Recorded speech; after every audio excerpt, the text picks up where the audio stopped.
Hello, everyone. Welcome to the Hivemind October Recap Podcast, October 2021. This month was kind of crazy. Yeah, woo. God, I'm so terrible at being like emotionally happy about things. I just went like, woo. What the fuck? Dude, we are 20 seconds into the podcast, a music podcast. Yeah, I've just got trouble being happy about things, dude. Hello? No, I'm just saying, like, I don't know how to like. It's hard for me to express like happy emotion through my voice. You're digging a deeper hole, Okay, man. fuck. Less than a minute in, and we're already yelling at each other. Therapy.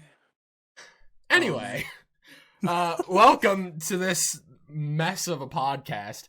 I am here with my fellas, Justin, Derek, and Jacob, as per usual. We have a whole load of shit to talk about. As in shit, I mean music. Not all shit, some actually pretty good shit. But a lot of it. So we're gonna keep the pace pretty fast this episode. Last month in September, we split it into two parts so we could dedicate more time to everything. This month, I think, as far as I'm aware, the general consensus was not nearly as strong of a month, even with how many releases we have to talk about. Wait, whoa. Who came to this consensus? Me, myself, I'm on board with that. Yeah. Me, I would myself, say and that. So I would 3 say out of that 1. Three In terms three of out of one. singles, sure. In terms of albums, this is a very good month. It was good. I can see that. That's fair. It's not better than like a May Or a September. or a September, yeah. Ew, poor Jacob. He's getting ganged on right now. It's because I live in a different country. Yeah, exactly. It's literally only because you're Canadian. Yeah. The other three of us are protected under different rights. Exactly. You have no power here. To be fair, he's got that Canadian healthcare against us. True. Yeah, he's got free therapy for Jake up there. I don't know if there's free therapy, but All right. Well, now I'm curious. I actually Canada. don't know. Free therapy. The Google. There probably is, but it's like for certain people only. Ah, shit, I forgot to make a bingo card for this episode. I was just thinking about that. I'll make a bingo card between this live stream and the actual episode going out, so you can find it on our social media Awesome. at Hivemind Radio To _ play. on Instagram and Twitter, baby. Yo, who is this guy? Jake. Gross.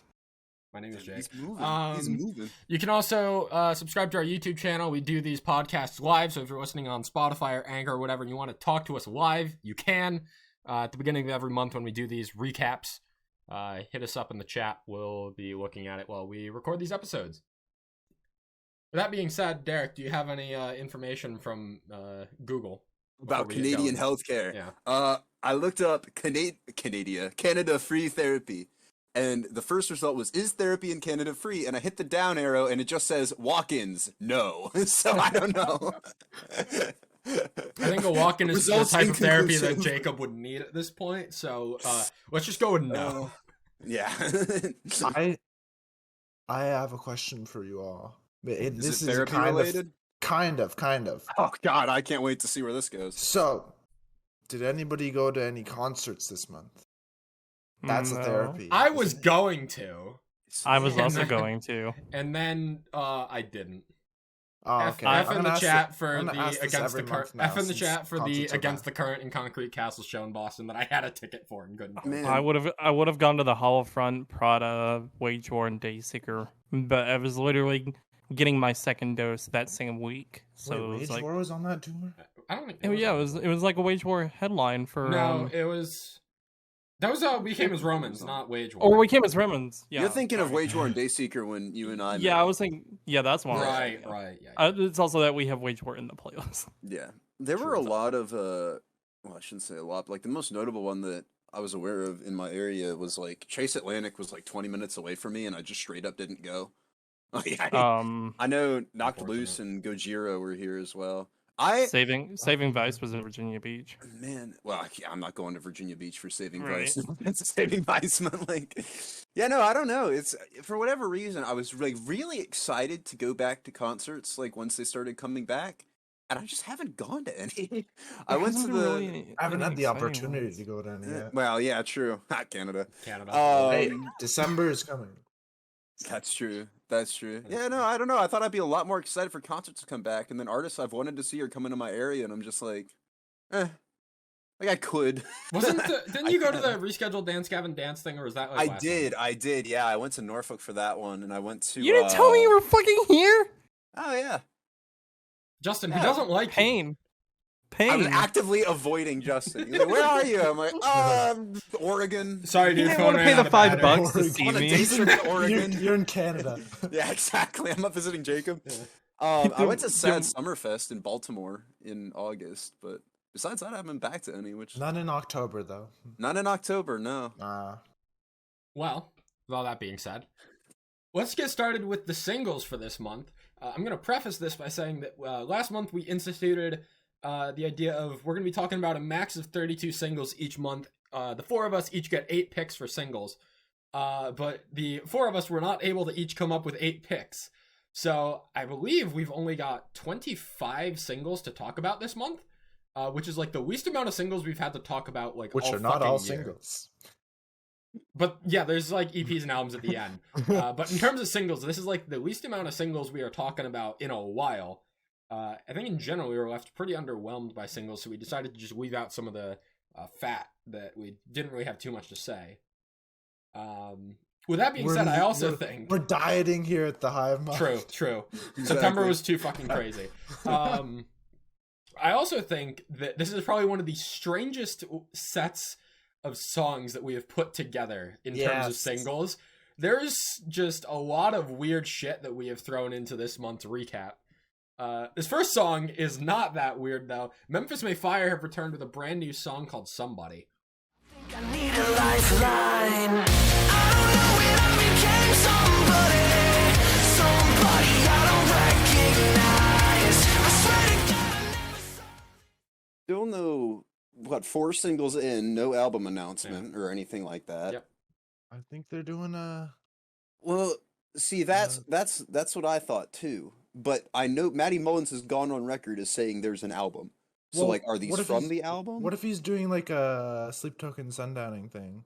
Like release all of them as singles and then it's just an album at the end. I wouldn't like that. I don't I think I'd know. like that. It's a possibility, I guess. I don't know That's how what- they can be that's what I- 4 that's what singles I'm in with no thinking. album announcement. I don't know.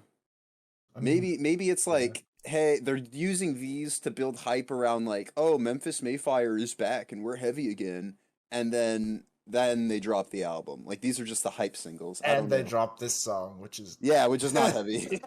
Yeah, this song, I think general consensus as far as I'm aware, this song's the worst of the 4, weakest of the 4, yeah.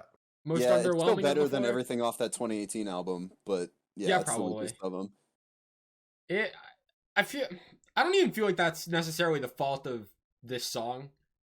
It's just going up against some very stiff competition in the 3-song run of Blood and Water, Death Inside, and Bleed Me Dry. Let the record reflect that this music video is in the same warehouse as the other 3. Actually. Yeah. I just like the first time I saw it, I was like, oh, okay, cool location. The second time I was like, oh, we're getting them all done today. And then the third music video dropped, and oh, If they are doing like a Sweep Token Sundowning-esque release for this, where every single song on this album gets its own music video, and every single music video is in the same fucking building. Imagine that. I would not like that. I would be actively upset with Memphis Mayfire. Dude, it's gonna be like Jigsaw's gonna be like in his torture. He's gonna torture people. He's gonna make them watch all of them. All of them, yeah, back to back to back. Back to back. The night Memphis May Fire drops the album, instead of listening to it on Spotify, we'll watch all the music videos back to back. I don't know if I'm strong enough for that. You know, if that happened, I would probably try and outrun you guys. Mm. Ooh. Mm. Vela Maya have dropped a new single called Outrun. I'm feeling nauseous from the free fall. I'm seeing 3 of everything. So we're just cruising along, aren't we? Yeah, I don't Yeah, feel like yeah. there was a lot to say about that Memphis No, May Fire no, song though. none of us really like it. Yeah. I mean, it's not that I didn't so- like it. It's just, just a Well, little yeah, forgettable. comparatively. So there's an interesting bit of news that goes with this. I don't know if you guys saw anything about this. But I apparently, did see this, and I have a feeling. You know, go ahead. Well, I was just gonna say that they apparently had like a full album of material, like an album's worth to release. And then somebody they were working with, whether I don't know if it was somebody on production side of things or like the sound like recording studio. I don't know what it was. They didn't say. But they worked with somebody who I guess is canceled or got canceled or was just not a good person in general, and that came to light. And so they just trashed the material. And they're now like rewriting and releasing music that they said they feel is like truer to them and without negative people and energy. And so we're probably not getting an album until next year. I'm also wondering if that's why they didn't play any songs from False Idol. Yeah, that was really interesting, actually. Like, because I got to see them live with Dance Gavin Dance, and it was all Matriarch, and then some of the new singles like Outsider, and they played this, and besides like the people who had heard it on YouTube, nobody knew what was going on, and it was really funny to watch because that opening riff hit and the pit just like opened up, and then the cleans kicked in, and you could see like everybody's visible confusion in the pit about what they're supposed to be doing. Like, You pull your phone out with the light on. yeah, exactly. This is like not what I would have expected from Veil of Maya. This is not a traditional Veil of Maya song. It's got a lot more cleans than I would have expected. The structure's weird. And I think it's my least favorite that Veil of Maya's put out since, like, Members Only. Probably, I mean, like, not that I not in the sense that I didn't enjoy Members Only, because I did, but it's like that era, that newer era, where they haven't put out an album. I like this better than Members Only. Oh, man. I don't Members know. Only is kind of forgettable, to be I think honest. the chorus on this one is like really weak, and the structure, it's weird, and like people can make weird structure in metalcore work, but I just like I feel very lost in this song. I feel This like weird there's almost structure too does much not happening. work. And I mean, like, it's still good. Like, Lucas's vocals are as good as ever. The instrumentation's great. It's just, it feels like, as a cohesive package, it's not clicking for me, which is not what I wanted to say about New Veil of Maya material. But the song was really good live, even if the pit was confused. It went hard as fuck. So, Veil of Maya, I don't know what to expect from here on out on what we're gonna get on the album. You know, where their musical direction's going. I don't know. I like a lot of like parts of this song, like not the whole thing as a whole, but I like certain parts. I That's think what I'm I would saying. agree with It's that, just- actually. It's kind of a patchwork of a song. Yeah. This is the closest I've been to liking a Veil of Maya song in full. Oh man, It's because there's more But- cleans. But, yeah, We've it's got because work there's to more do. queens. What's up?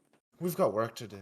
I know. Y'all have I had know. work to do on me for like 4 years at this point.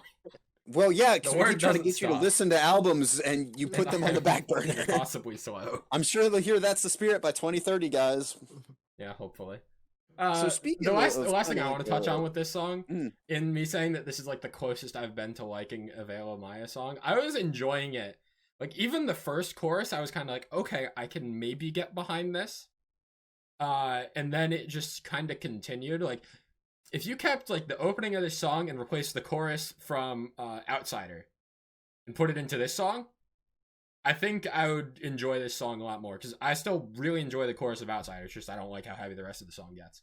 We're trending in the right direction. Trending in the right direction. Just give me a song of entirely cleans with an Outsiders-esque killer chorus, and you might sell me. So we were talking about how Outrun was kind of like a patchwork of a song, right? Kind of like it was Oh, yeah. different bits Mhm. stitched together. Point North have dropped their new single, Stitch Me Up.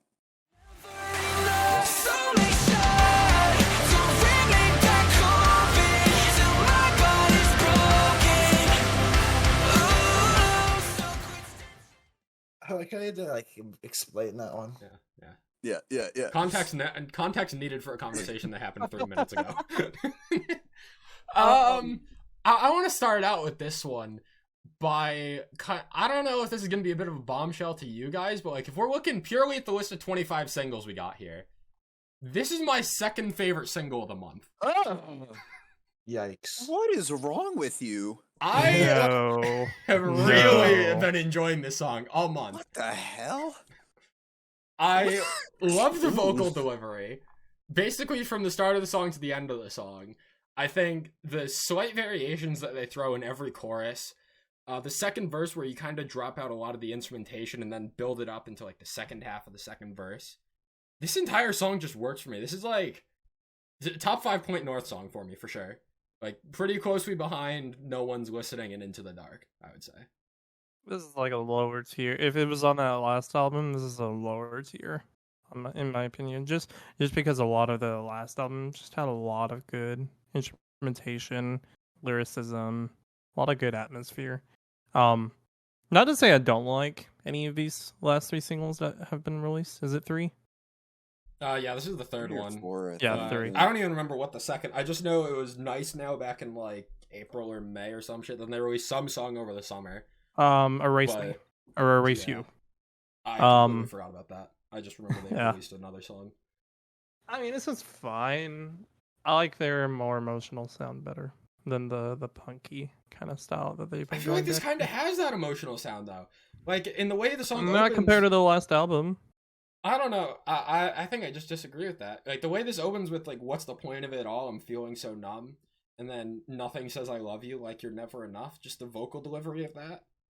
Well, the vocal delivery, yes, but the instrumentation still has that kind of punk, like that punk rock, the punk pop style that I'm just not a fan of out of this particular band.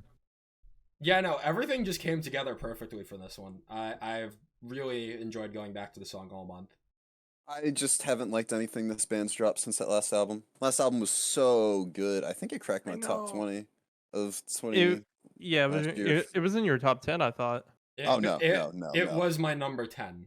Cracked my top 10. It was my number 2 last year. Yeah. That's why I'm critical of these last few singles. This is like, I know what you could be, but you're not, so you fall. Well, I think part of it is too that they've, at least with these past 3 singles, it feels like they've been leading more into like the punk side of things. Mm-hmm. Whereas I think they're at their best when they're fusing like pop punk with post hardcore. I agree. You know, so I wish they'd return to form a little bit, but good on them for experimenting. I'm let me see actually, has any of their singles been doing well in terms of Erase You's at 1.6 million, so damn. People are liking it. Stitch Me Up's already at almost 600,000, so you know it's for people. It's just I take claim to like probably at least 40 of those. And we have a new single from Nothing Nowhere entitled "Pieces of You." But I can't run back today. Just hoping that you let me say I'm sorry. 'Cause all the pieces. First time we're bringing them up on the podcast, as far as I'm aware. I mean, outside of a feature, yeah. Right, yeah, that Stand Atlantic song, right. Yeah, that Stand Atlantic song. That Stand Atlantic song. That one. So it's been really interesting to watch the evolution of Nothing Nowhere. Because like I've been listening to him back. God, what was his old moniker? I'm losing my mind. It wasn't. That was for me. I think it's back 2016, 2017, whatever, before he changed his name. And he was an emo rap artist. And he sort of started to... I mean, he said outwardly on Twitter that he's kind of done with emo rap. He wants to switch over to more of like a pop punk type of style. And I think, frankly, he's achieved it perfectly on this. Because this harkens back to like, you know, mid-late, maybe even early, like 2000s pop punk in the vein of, I don't know, maybe like a Bowling for Soup, Avril Lavigne type, whatever. It's just good, catchy pop punk that talks about a girl and how she completes him and this and that, and there's nothing that's like super deep to dive into here, I feel like, but it's pop punk executed in a way that for somebody who's kind of iffy on pop punk and it's really hit or miss, this is really hitting for me. Recently went on tour with, I think, All Time Low and Meet Me at the Altar. So, you know, if you're trying to transition into the pop punk genre, I feel like there's few bands that's a good that tour you to could hook on to. tour with. Yeah, exactly. No, I'm excited to see where this goes. I know he, on the album that came out this year, Trauma Factory, was kind of doing this alt rock, maybe a little bit more into pop punk, while still keeping with some of the emo rap on that album. And now it seems like he's fully veered off in a pop punk direction, and I am here for it. I love this. The first time I heard this, I was like, this just sounds like a better MGK song. Well, that doesn't take much. I mean, there were a couple of songs on Tickets to My Downfall I thought were good, but like this is just a fun listen. It's not something I'm gonna go crazy over, but like this, like I'm not gonna be mad like if this ever like shows up in random shuffle or whatever. Yeah. Or if I hear this on the radio, like I would be vibing to this, you know. It's just easy listening, Yeah. you know. There's not or you could hear it on the Hivemind radio. True. On Tuesdays at 9, right? Yes. Is that right? Tuesdays 9 p.m. True. I got it. This is like Jake's got to take care of one of his children. I can't keep watching all of them. Exactly. So at some point, Jake's gonna have to take responsibility.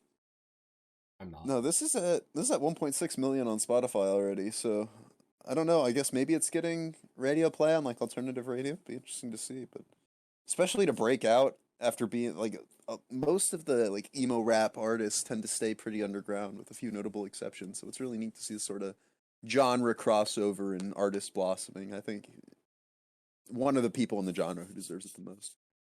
Man, we're about to be like 3 for 3 on people switching up their genres, because Poor Stacy have dropped a new song with Ollie Sykes called Knife Party.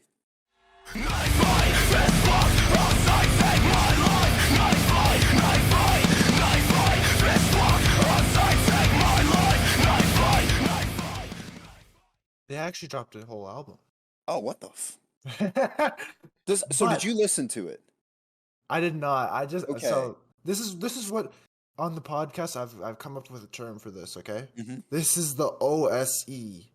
Okay. The Oliver Sykes exception. where I didn't bother listening to the entire album, but I saw an Oliver Sykes feature, so it's like I gotta listen to this song. I listened to this for the first time, and I just kind of sat there like, what the fuck happened to Poor Stacy? Like, these guys are like an alt hip hop band. Like I don't know where this came from. I mean, like, so one of my friends introduced me to them last year with their album The Breakfast Club, and like there is some kind of aggressive scream rap moments on there, but for the most part, it was like kind of grungy alt rock, you know, hip hop, that sort of thing. And so then we get into this, and there's like down-tuned guitars and screaming, and Ollie singing and screaming, and I'm just kind of sitting. It's like culture shock. I've got Poor Stacy culture shock. I'm just like, what is happening? I don't really know what to do with this song. I'm not gonna lie. So you know what this makes me think of? Hmm. I think it's like a better version of Obliterate by the band that will not be named. Panda. Oh, yeah. It's even got the same color scheme. Yeah. So that band died so Poor Stacy could live? Is that what we're saying? Like, I guess so, yeah. Had to balance itself out. But hey, yeah. I see Oliver Sykes. I like. You click. Yeah. You click. No, I would agree. I think it's very similar in terms of like length and structure, and I think that this was done better. But yeah, it's one of those things where it's like, you know, I challenge you to listen to this album as if it wasn't by this artist. And it's the same sort of thing here, not in the sense that I'm like tied to one genre of Poor Stacy. I just had this image in my head of what Poor Stacy was supposed to be, and then we get something like this. I'm just kind of like, huh? Like, I need to separate Poor Stacy from this song and then see if I can like feel anything towards it other than confusion. But the Ollie feature's good. I think confusion was how I felt listening to this song. Not that I've ever heard Poor Stacy before, Honestly, this, me either. Before the song. it was just like I felt kind of numb listening to this. I was just getting blasted in my ears with music that I really did not care about. Man, that's what I should have done. I should have thrown the Kublai Khan single in here and had Jake listen to it. Dear God. God bless. Live. Oh. Sorry. Oh, I'd love to see them live. All right, Derek, go again. Try again. I tried. God bless Volumes, who have dropped a new single called Bend. This time, it's too late. You tell me that it's your mistake, but everything that you say to me. Which I believe is the third single off an upcoming album. It's what? It's Happy? Or Happier? Happier question mark. Which comes out this month, yeah? Or I guess November? Yeah, November. Right? Okay. This is so fucking good. Yeah. And I think my favorite single of the month. This is mine as well. Let's go. This is the first time I ever heard of Volumes, and this song single-handedly has convinced me to listen to that album when it drops. Man. This is so good. Justin? I haven't even listened to any of the other singles, but I this didn't song listen is to it. I'm just listening so to it right Justin, now. listen to it now. I will. We need the 4 for 4. Stop This is threatening like- me. No. This is like Issues. This is what Issues could have been if No, better than Yeah. Issues. Well, no. I mean, like, in the terms of, like, you got one R&B dude, and then you've got the gent-style vocals, instrumentals, and then if, what's-his-face, Michael Bone had learned how to sing instead of not showing up to band practice, this is what Issues could have been. So, I honestly would prefer if this band didn't have screams at all. Yep, I agree. wholeheartedly. This band has That's screams? the- Okay. Yes. That's the Yeah. quickest add to the Yeah. playlist. That's all There I'll we say. go. There we go.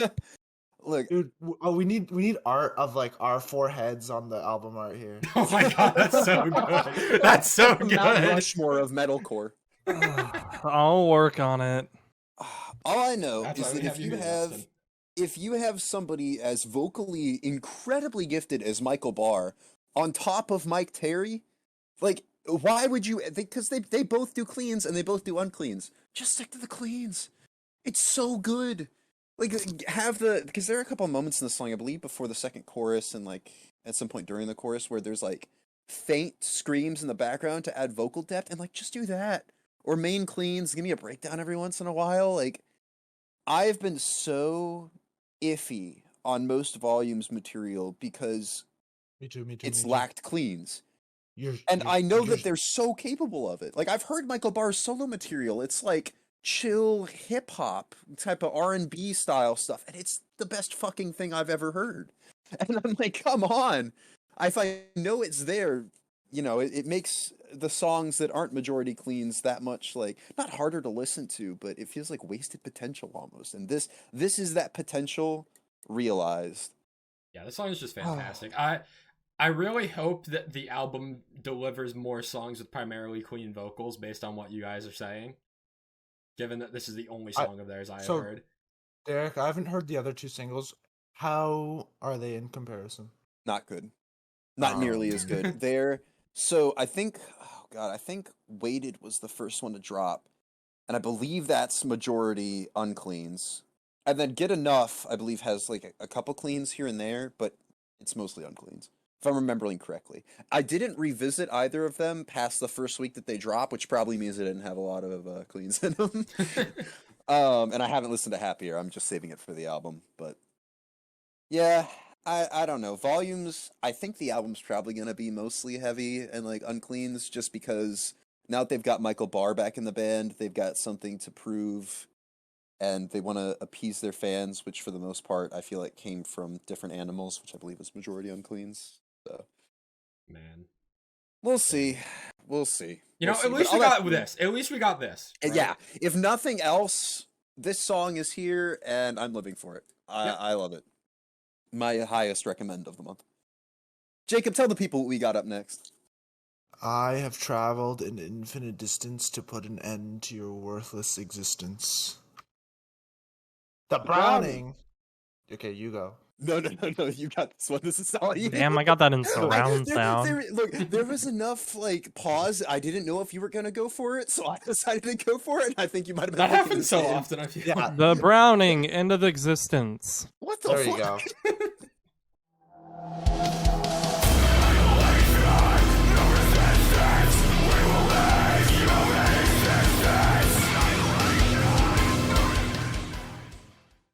I wanted to do it. You guys, come you from? fucks Justin, were playing Justin, around. did you listen to this song, Justin? No, I just wanted to see it. This is the most anti-Justin song of the month, I I think. think so. Me too. Yeah. Yeah. More so Justin. though. Let's go, Jake. So This is the Browning song. yeah. Yep. Jacob, what you have to This- say about this one? This is your ad. The Browning scratches this very particular itch, and there's no other band that does it. It's like deathcore I See Stars. Kinda. I don't think it's deathcore, but I guess so. Yeah. I guess there's no cleans though, really, is there? I guess not. Is this one of those bands kind of like Fit for an Autopsy that like electronic elements aside, maybe like borders between deathcore, metalcore? I guess so. I don't know.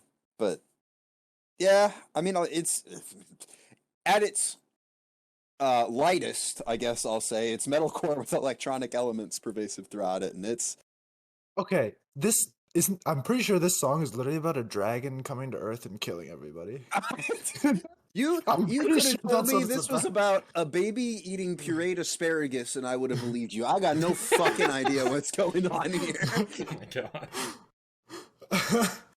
So this came with an album announcement, right? I have no idea. Yeah, it is titled "End of Existence." Drops Oh, so this is December. a title track. Yeah, this is title track. Drops December 3rd. I have a feeling that whole album is going to be the same experience that I've had with every The Browning song in the past.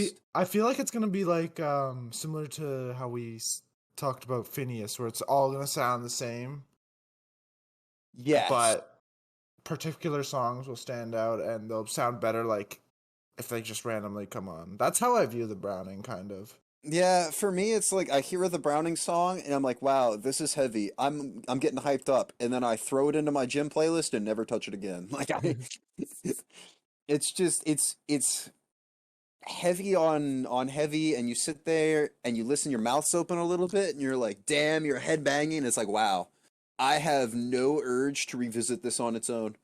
I guess is the way really? that I view it. Yeah. I love this song. Yeah, I don't know.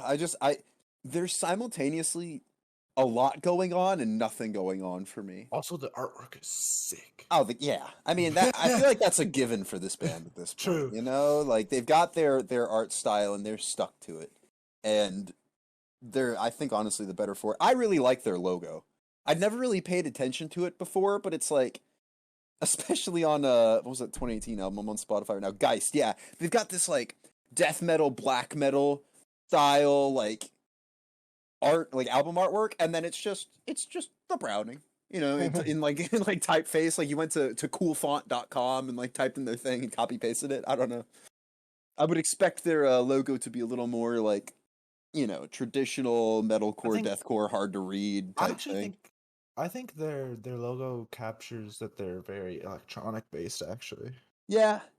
Well, I will say, like that 2013. I'm on their Spotify page. Most System 2011, 2013 reminds me a lot of what was it? I think it's called Mode Step. There's like this dubstep artist from like way back when, and like everybody and their mother was copying that, and like Zomboy and all that. It was all that sort of style of artwork. Which I guess makes sense because they've got electronic elements. They've collabed with Cell Dweller, who's been around for ages. Okay, they're featured in the Deathcore Spotify playlist, so I guess you're in. Yeah. Moving on. I'm interested in this album. I'm not excited, but I'm interested. Yep. As I was saying, moving on, we have Club Danger and Elena Cross on a new song called Cold Blooded. You wanna taste, come get a taste of it. Cold blooded. Walk in the shadows. on the exact opposite end of the spectrum of the Browning. I don't know if there is much further of a gap that you can build between two songs in a Hivemind recap playlist, but we have managed it. Club Danger, one of those typical just stadium rock, alt rock bands that I've been into for a while. Justin, I don't know how you're feeling about this one, given that you've kind of drifted away from this sound more so, but I really enjoyed this song. I thought the Elena Cross feature was fantastic, and the vocal dynamic between her and the main vocalist of this band added a lot of dynamics to the song, especially because I don't think this band has ever really, I mean, actually, no, they have had features before. But this is like one of the more notable features that I feel like they've been a part of, getting Elena Cross on this song, who is an artist I had never heard of, but sounds great.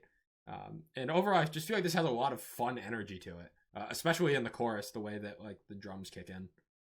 Just solid song. I enjoyed it a lot. I feel like some Club Danger songs can be a little underwhelming, but this one has enough to make it stand out from the others in a genre that can otherwise sound pretty similar to one another. Wanting to... Oh, you're not into this? Who put this in the playlist? Oh, Jake did. Jake! I thought it was alright. It was not my favorite, but it was good. I agree with Justin. Hivemind in half effect. Hell yeah. I'm closer to you two than I am to Jake's on this, but this was, I remember when we discussed this album last year, it was one that I said that I was going to, an artist I would keep my eye on because they had managed to make alt rock that I just didn't want to turn off. And I didn't want to turn off on first listen, at least. Yeah. And this, I think this is good progression. I like this song.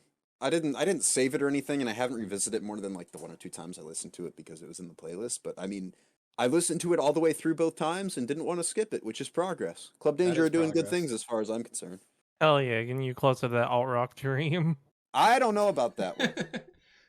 I think I've missed that train and it's never circling back around, but we'll see. Time can tell. It makes frequent stops. Especially when Jake's around. I'll leave a couple of breadcrumbs for you to feed on. I want the alt rock train to stay away. Our Promise have dropped a new single called Stay Away.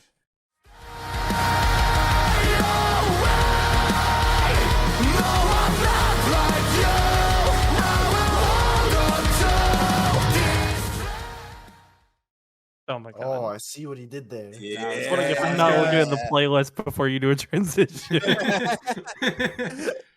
I like the idea of like I make the transition and then in that like little bit of space that I leave in between, somebody switches it around and just kind of have to sit there like like Shadows is up next and I've already said stay away and now I got to roll with it.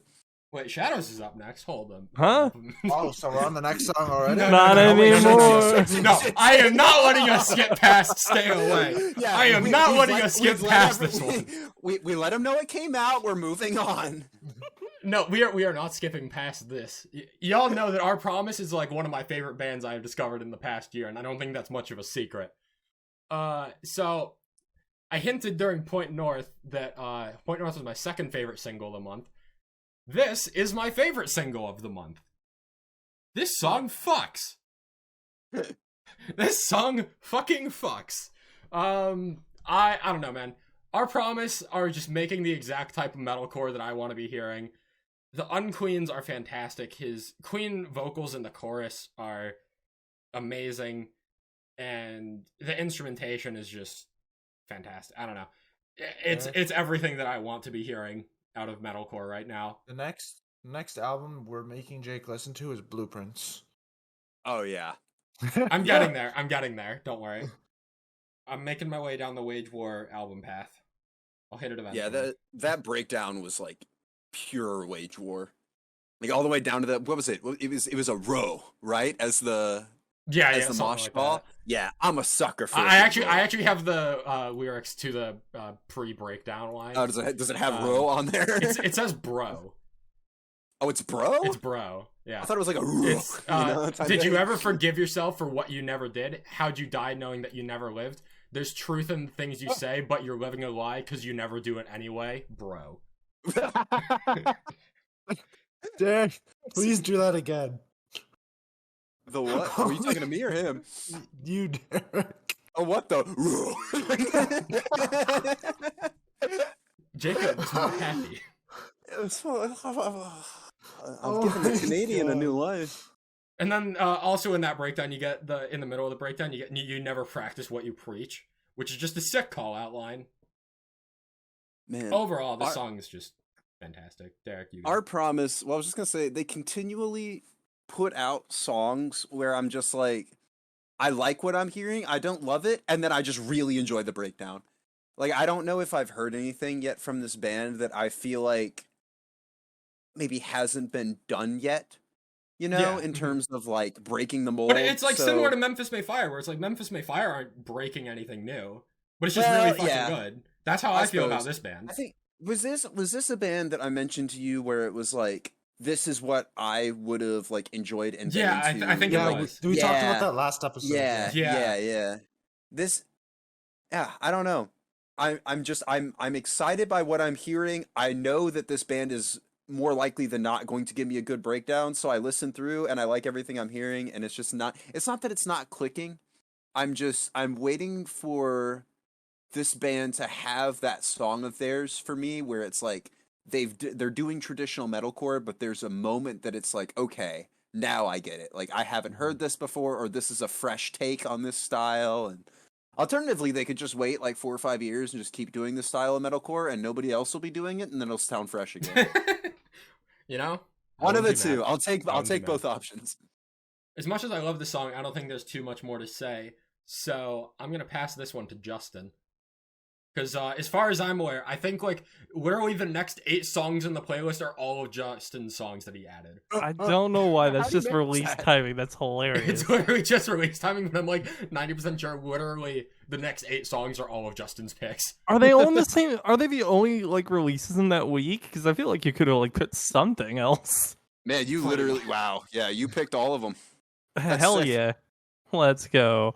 Wolves at the Gate with another single release. I don't know if it's attached to anything yet, but releasing their next single, Shadows. That's why I felt my eyes, and watch the shadows die. Staring deep into the darkness. Wolves at the Gate are doing more Wolves at the Gate. It's better than Stop the Bleeding. It Still is. not better than anything off their last album, but Yep. I'm into it. Yep, I am going to agree entirely. I literally have nothing else to add. I had 2 thoughts on this, and then you nailed them. Yeah, it's like I enjoy Wolves at the Gate. The teasers they did for this were pretty good. The instrumentations, I think Stop the Bleeding did better instrumentation, but I feel like the blending of the vocals between the 2 vocalists was better done in this one. And you do enjoy a good Wolves at the Gate cleans. I think my favorite part of this song, I don't remember exactly, but I think it was at the end where they like extend the shadows instead of just where it's like a shadows a little bit longer, into like a bit of a heavier breakdown. But yeah, it's just another solid Wolves at the Gate song. Like, nothing crazy, but I enjoyed it. They also extended the chorus, I think, a little bit, because I think they added more lyrics to it. But apart from that, that's literally all I have to say, unless anyone else had anything. Not really. No, Cool. it is. On to your more next Wolves at the baby. Gate. Hell yeah, Next Children. I don't get to pick many of them, so it's good. Siamese with their 5th single for their upcoming album titled Home in December, next month as we're recording this, titled Holy.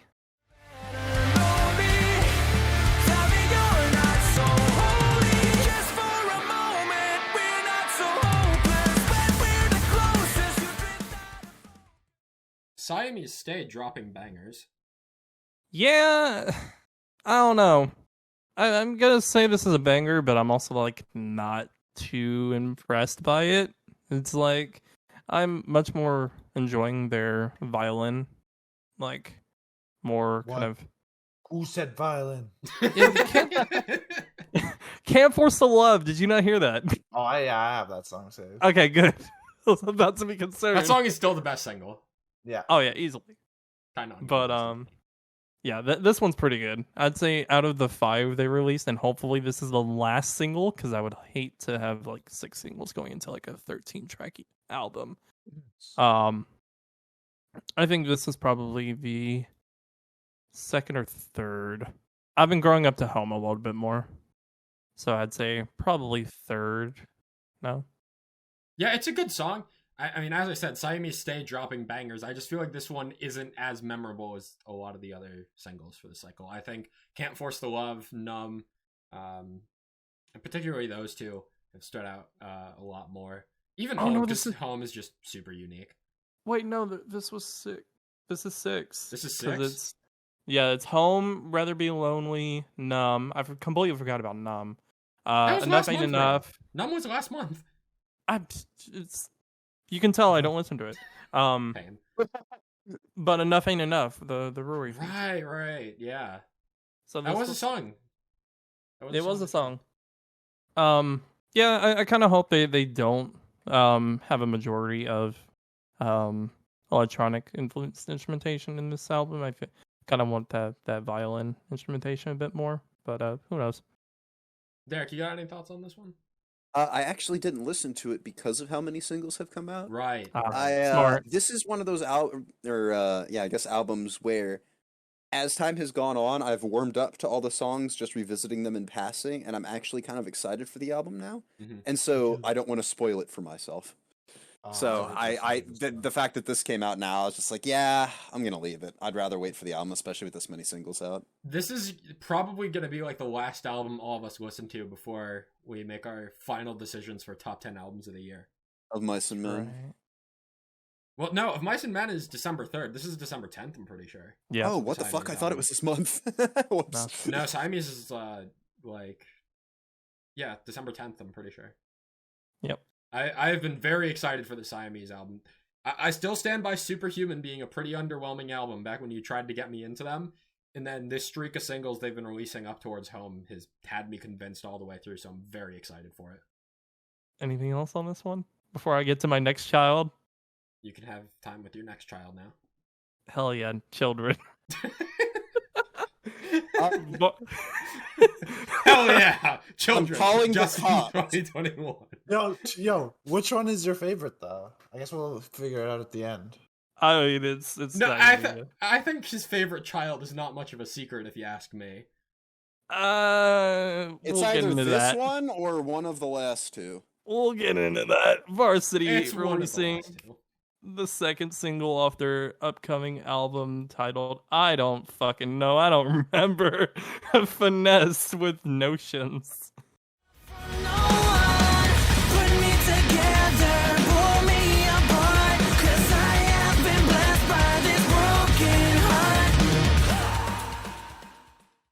I said last month that VRSTY signed to Spine Farm and released Cloud City last year and decided they were just going to dominate the post-hardcore scene. And they continue to do so. The song's sick. Also, the album's titled Welcome Home, I think, and it's coming out this month. Yeah, I knew it was coming out this month. I just forget what it was called. Yeah, me too.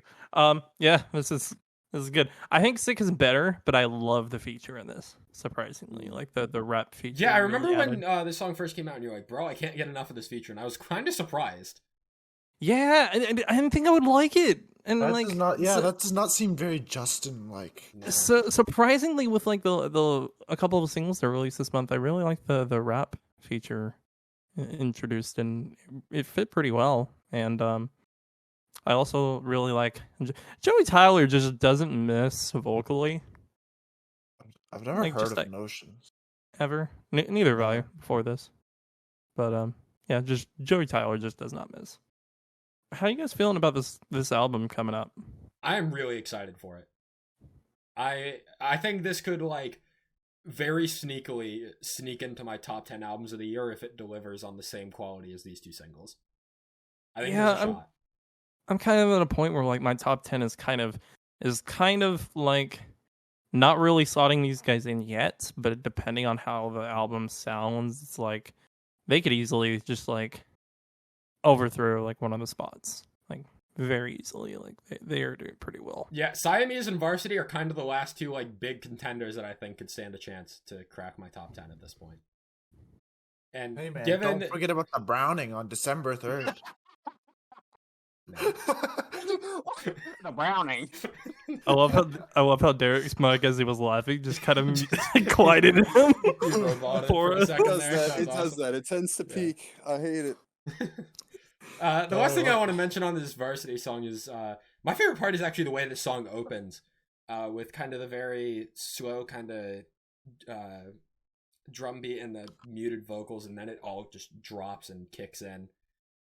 I really enjoyed that. Not to say that I didn't enjoy the feature or the rest of the song, but the way this song opens is like the part that, like, when I think of this song in my head, it's literally just the way the song opens that is always stuck in my head. It's not the chorus, surprisingly enough. Well, if nothing else, I'll move on to the bastard child of the group. Oh my Oh god. no! Oh no! Dead by April releasing a single. This is the first time we're talking about them on the podcast. Anything at all. Didn't mean anything at all to you. Didn't mean anything at all to you. What did by April do to you, man? They're so different compared to the others. That's what I thought. Why? This is like, I don't know about shit. I'd say this and No. Fighting Gravity are pretty similar in terms of like overall elements. I mean, probably, but Dead by April is kind of a band I've been kind of frequently watching over the past couple of years, ever since Worlds Collide came out, and I really fell in love with Breaking Point from that album. So I've just been kind of like watching them here and there. Some of their singles are a bit more formulaic than others. This one I feel like is kind of on that scale, but also like really does pretty well with the uncleans. It is predominantly cleans, which I know Jake will immediately kind of tune out. But I feel like the chorus kind of did pretty well in like differentiating the song, and Dead by April also just really does really good instrumentation for the most part. Yeah, so my Tomorrow off their 2014 album was one of the first songs I got into when I was first getting into like the scene side of things. And so anytime they drop something now, I check it out to see if it like can elicit that same sort of vibe that I used to get from them. And I feel like they're still putting out the same style of music, but it's not fully clicking with me. Like you show me this song and you're like, who is this by? I can tell you it's by Dead by April. And I think it's just at this point that all Dead by April songs kind of sound the same to me. Like they're all good, but they're all, you know, cleans, uncleans, electronic influence, like all usually like, you know, 3:40 to 5 minutes long, and they've got the same elements. And I don't know, it's not necessarily like it's a tried and true formula for them, and it works, but I don't feel like their sound has really progressed in any meaningful way since like that 2014 album, really. So I'm just kind of like, like I listened to this all the way through. I didn't want to skip it at any point, but I want Dead by April to take, because they're unique in what they do in terms of like compared to other artists, but they haven't switched up anything, and I want them to switch it up. I want them to experiment. I want them to branch out. You know, I wish they'd almost lean more into the electronic elements, almost to fill the icy stars shaped hole in my heart at this point. But I kind of like compare them like our Mirage in a way, with like okay, yeah, how like they kind of have their own system and they kind of go throughout that. It's unique in a way, but it's kind of the same unique through one artist. That's at least the comparison I pull out, and you know, hopefully they do what you suggest, purely you suggest, and go with the icy stars, because we need to bring the boys back. God, as soon as humanly possible. Not soon enough. Please. Speaking of older bands making a comeback, Of Mice and Men continue their absolute grip on 2021 by releasing another single, Fighting Gravity.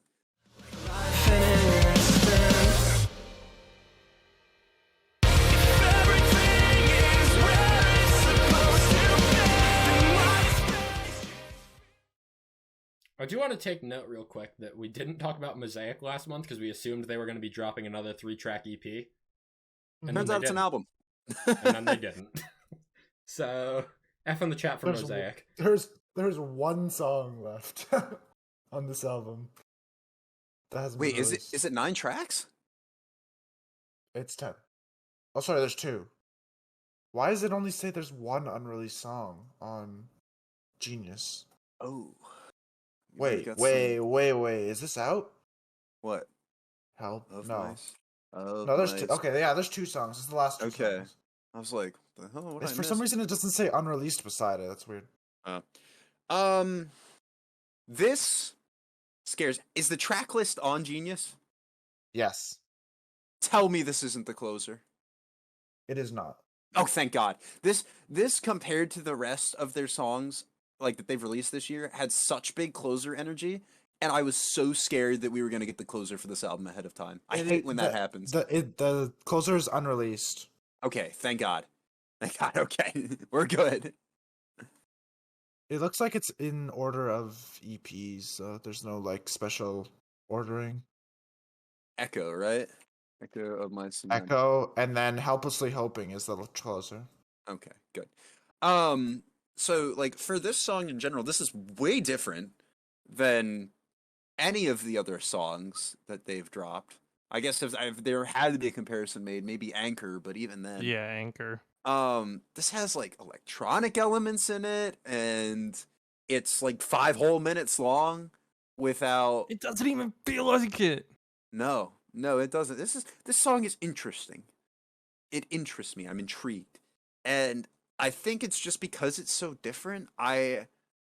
This is probably the single out of all the songs they've dropped that I've latched on to least, just because of how different it is.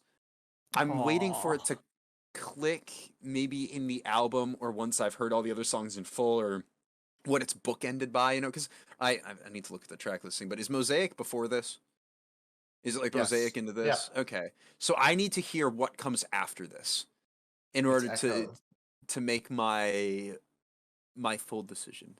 I want to hear how all these blend together. I guess I can start doing. You can just put it in a playlist. Yeah, we got 8 of the 10 songs. You just listen to them in order. I don't know if I want to do that yet, though. I feel like it would spoil the experience. Yeah. Although I've listened to this EP so many fucking times, it's unreal. But yeah, of Mice and Men just flexing that, like, oh, here's more that we can do. In case you guys forgot how good at music we are, I'm so incredibly impressed with this band, truly. Meanwhile, this is in contention for my top 3, or for my top single of the month. Ooh, hell yeah! It's in top 3. But yeah, I really like it when Of Mice and Men really go into that kind of atmospheric, clean style, and they did it so well in this. Like a lot of the older songs I have saved from them, I know a lot of people say harsh things about Defy for good reason, but like I have a lot of songs saved from Defy and from Restoring Force, Full Circle. But this just kind of scratches that itch that a lot of those older songs do, and which is why this is. No, this is not my favorite single of the month, but it's close. This is probably second. I wish that I clicked with this song more than I did, because I feel like this song should work for me, but it kind of just doesn't. Once again, Of Mice and Men stay hitting 1 for 3 on all the 3 EPs, because like if we split it up into like the first 6 songs into their separate EPs, and then these last 4 into like the last EP, quote unquote. Of Mice and Men, I didn't really click with Mosaic, not really clicking with this one, so that means that either Echo or whatever the closer is going to be like a top 3 song on this album, or else the prophecy does not come true, and that's a shame. My favorite songs they've released this year are still Obsolete and Pulling Teeth, and yeah, this one just I feel like the length kind of does hit it for me. Like it does kind of feel its length for me. But in general, the song just doesn't really do much for me, unfortunately. I don't know how I feel about Anchor being so close to the beginning of the album. I think, and this is, purely conjecture because I haven't listened to them yet, but I think that it'll go well with that rainy fade in on what is it, Levy? Because like Anchor kind of like mellows out a little bit at the end, you know, and then it'll go. And I'm hoping that it works as well as I think it will, but we'll see. We'll see. That is one thing I'm scared about with this album, is that because we've had so much time with these songs and we've associated 3 of them like in groups, how are we going to perceive them as one cohesive thing? I almost wish that they switched up the track listing, but at the same time, like those 3 songs off of Bloom have to go together. Yeah, like, yeah, you can't switch those up. Yeah. Man, Justin. Next we have. Yeah. No, I want to do this one. Oh, hit me with. Next we have the Panic at the Disco cover band. Oh. Justin is making sad noises right now. That's just not. What? Where'd that even come from? Have you listened to this band before? Okay, well, hold on. Before we get into that, Archers have dropped a new song, their first in a while, called Blanket Fort.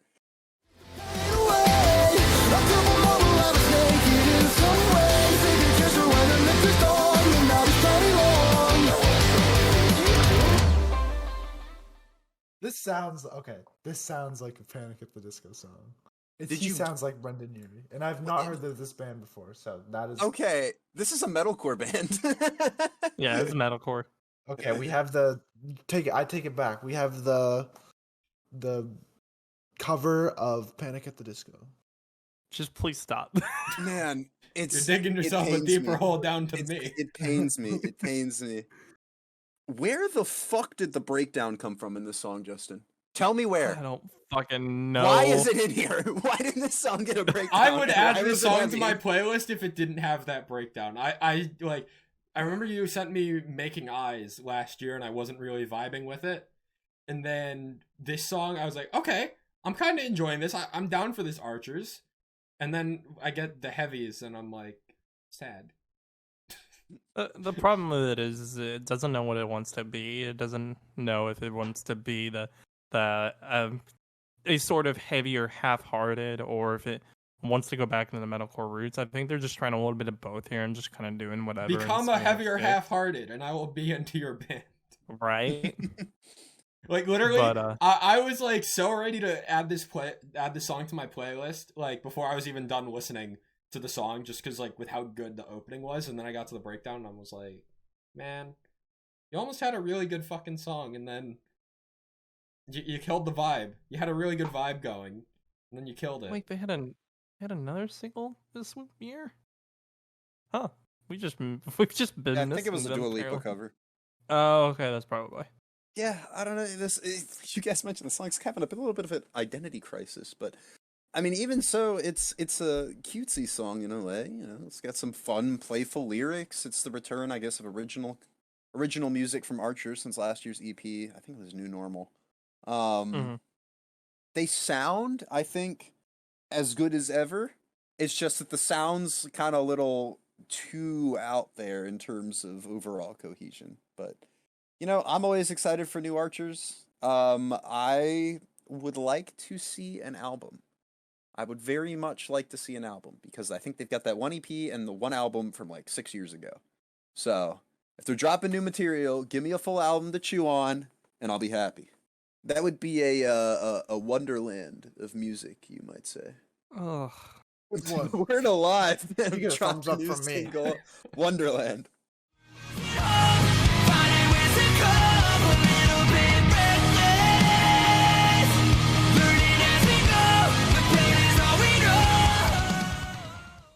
Thanks, Problem was I knew that one was coming too. Yeah, I knew it was coming too. How do we feel about this one? I like it. This is the Word Alive have always been a band that I feel like I should like more than I actually do. I agree. Telly's screams still don't work for me, but they have a minimal enough role in this song to where I can enjoy them. Unlike the Archers song, where I feel like this song actually has a lot of comparisons to that Archers song in a way. Where they both start out like pretty clean, then they get a bit of a heavier breakdown at the end. But Telly's screams at the end of this one aren't enough to make me dislike it, whereas in other Word Alive songs they have been. I really enjoyed the chorus in this and the verses. And the breakdown, like when I first heard the breakdown, I was like, man, But that, like, it wasn't enough to like ruin the song for me because it went by pretty fast, and overall it's just a solid Word Alive song. Reminds me of Why Am I Like This, in a way. A little bit. Are you just with a breakdown? Are you really? Well, you wouldn't really expect it. I feel like the breakdown kind of adds to the song, in my opinion. I know it's a little bit kind of heavier than it really has any right to be, but like, I think it adds to it. Man, yeah, it's kind of it's just a mid-tier good the Word Alive song is what it comes down to for me. I want more out of this band because I think the highs off of their last album were super high. Mhm. So, would like to see that same sort of high be reached, and I don't know if this is a one-off or a lead single or whatever, but either way, I would hope for just a little bit more. Not in terms of like anything objective, but subjectively, I want the Word Alive that sounds more like Too Close to Touch with that production on it. Yep. Mm-hmm. Yep. Yeah, Agreed. so Agreed. we'll see. There's more time for more music, so I'm not gonna down on him for anything, but You know what else Fingers we crossed. have more time for? Wait, hey, we're not Hey. done here. Okay. yeah, Okay. buddy. Yeah, Jake. What's Man. wrong with you, Jake. Jake? Stupid ass. What is? So You guys are hot. bullying him. I just wanted to say this song is good. I agree with Derek. It's like a mid tier. You guys are all just laughing. You know. I went to bat for you. I fought tooth and nail for you to get a word in edgewise. Why is there bullying? Man, fuck you too. I'm done.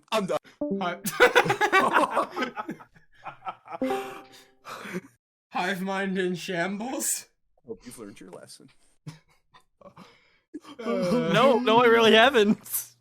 You just sit in your Canadian corner. What's the equivalent of a Canadian corner? Nova Scotia? No, I need we you to don't go have sit in Nova corners. Scotia and think I about live- what you've done. I live in an igloo. There's no corners.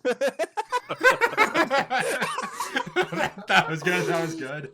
Oh God, fuck me. Oh, This got cursed really fucking fast. he's got What I have to say is, it is a mid tier with a Word Alive song. Like Eric said, I think it is a little better than average, Yeah. and I actually enjoy it much more than anything off of what's the album called? Monomania, Monomania. Sad. where we have Mr. Burning Your World Down over here. I think he may still be gone. I think he's getting a snack. Yeah, but I think this is a step in the right direction as opposed to that album. Anyways, now we can move on for real this time. I forgot what my transition was going to be at this point. Justin, Yeah, I have just- literally no you idea. just- Justin you just scream like a banshee. yeah, no. We're gonna edit that one out in post. Make note of it. Timestamp. Anybody? Timestamp. Valiant Hearts with a feature from band Yash. called it's Yash, but he's from Survive Said the Prophet. That's the band. Holy shit! Oh. It took me so long to think of that. Banshee by Valiant Hearts. I still see her silhouette sitting at the edge of my bed, wondering what more I could have done. Fuck That was like transition. a minute transition. Oh my god! That's gotta be like the worst one ever. I can tell we how put it much together. I can see Justin's red cheeks and the sweat pouring down his forehead right now. Dude, his I can keyboard see stopped it. working. There's so much I guess sweat. based on that igloo, Jacob, I might need to borrow that. My God. Yeah, let me just borrow your Anyway. fucking house. Anyway, I'll just pick Valiant it up. Hearts continues Mail to it. be a band that is really good, but also underwhelming at the same time, and it's frustrating. Sorry, Justin. I mean, I know I- I hurt your favorite child, but Oh no, you're fine. This child didn't perform as well as the others. that's Oh, not what I was expecting to hear. no, like that, no picking it up McDonald's and for you crying. on the way home. You're gonna watch your siblings eat. You can hand him the McDonald's. He opens it up, and you reach back and you snatch the toy out of it. And you're like, no. No, Ew. I'm not that cruel. It's just like No, I some think of you them. are. Some of them you put their pasta art on like the fridge. The others you just kind of scold them for the work they did. And then, God. Oh, fuck me. God, we're idiots. Oh. This is the worst stroke I think we've had since the fucking trifecta of 4 elements. Yeah, I was gonna say this is normally it's just me like spazzing out. Now we've got a collective the first annual Hivemind stroke. We hit the quota for the year, barely at the end of the year. Barely hit it. There's the superlative we need for end of year awards. Best To stroke. actually get into my my criticisms with this and my likes, I like the vocal dynamic between the two. There's pretty good contrast between the vocals Valiant Hearts, I'm Tom Byrne and Yosh, that I feel like that they could play off a little bit more. I do like that Yosh had a little bit more singing lyrics. That's kind of why I like Valiant Hearts, is because they give their features space to breathe in different ways. Like in Wildfire from the last album, like Philip Strand was, I believe, he led the song pretty much, and Tom kind of helped in the verses and whatnot. This song in general, definitely much more electronic than most Valiant Hearts songs, even I think more electronic than Elevated Being. And I don't like I'll say this is probably the first one that I've not liked unlike the heavier sounding vocals from Tom. I did like the influence from his Your project that he put into the song, the kind of R&B kind of pop style, toward like the middle, where it was like him and Yosh was like, "Don't you get it?" and kind of blended into Your a little bit. I do like that, and like how he's kind of introducing those different dynamics. But at the same time, I feel like Valiant Hearts kind of just needs to be its own thing. It was doing really well with the last album, and I feel like this album's kind of leaning more into a part of a Valiant Hearts that, I'm not too big of a fan of, but I hope it kind of fades back into that with the next upcoming single. It feels like some elements of Galleons are blending into this band. Well, and that's the two why are it's becoming like kind of one and the same. Well, there's also the Your, because for those that don't know, Tom, also the lead singer, also has his own solo project where it's like an R&B pop project. Yeah, there's a lot of blending when it's come to this.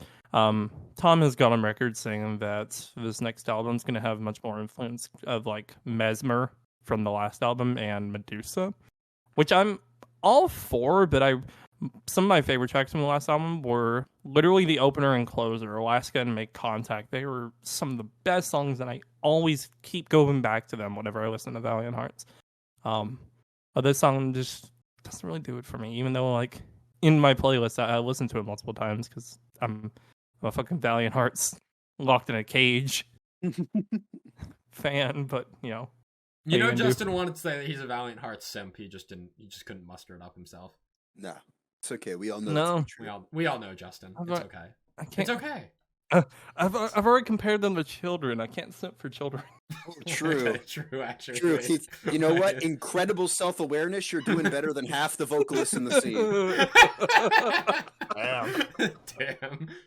You really hit him like that. Huh? That was a low-hanging fruit. Paul Bartolome, with Let Down and Kid Buki. Was it the other one? Yep. I don't know. Yeah, I don't write these down. Kid Buki with single called Monster. Can I get a fucking amen? I'm looking at you. Oh God, I keep screaming it louder. What can I do? I think I'm becoming... So this is really good. Hell Probably one yeah. of, I guess, my favorite Paul. Fuck, I messed it up in the interview and I can't do it again. It's like trying saying it 10 times fast. Paul Bartolome. One of my favorite Paul Bartolome songs. Yeah. I think it was really smart to release this. I wanted to say this during the interview, but I never got to it. I think it was really smart to release this in October. What, in terms True. of like the thematic type thing, Yeah. Monster and all that? Yeah. I I wonder if that was the intentional. goal. It was. Yeah, Oh, I okay. think it was. Yeah, it definitely was. With how long they were sitting on this, I think they teased it back in July. Like they were sitting on the song for a while and just kind of working on it in the background. Hey, So we already have more questions for them. Yeah, exactly. dude, man, they were the ones suggesting we do another one. It's like, come on with them. I'm all for it for when the album comes out. But man, like that was a real good treat to like talk to them, and always the after hours episodes. They always kind of give us another insight onto the. Go watch, but after listen. you finish this episode. True. Facts. But they always give us like a better insight into like the artists and like what they're thinking. And this song in general is just really good. And I think Paul does a really good job in making very different songs, but also songs that just sound really good together. Is not as different as like a Bill Murray, but like I think he does really well for what he has been doing in this last album cycle. Yeah, it's in the vein of Bill Murray. It's experimental, but it's like it's not quirky experimental in the same way that like a Bill Murray would be, you know, with the Taco Bell sounds and stuff like that. But you know, I'm very excited both between this single and between that interview for everything coming from here on out, because this I mean it's been documented that I am not a anthemic vocal type guy, and this has that anthemic vibe to it at certain parts, and I actively enjoyed it. So it's the same thing that we talked about earlier, where it's like Club Danger was making alt rock that I didn't hate, so it was a step in the right direction. This is a song that's anthemic that I wasn't turned off by. So yes, another step in the right direction. Right, exactly. It's spooky. I was a little underwhelmed by this song on first listen, but the more I listened to it, the more it kind of hooked me in. That chorus, the melody of the chorus is just so catchy. I think I was really just thrown off by the opening line of the chorus where it's "Can I get a fucking amen?" That kind of that threw me off the first time, but like now I go back to that song and that's like one of the ones that I actively look forward to hearing every time that I listen to this song. They made it work really well.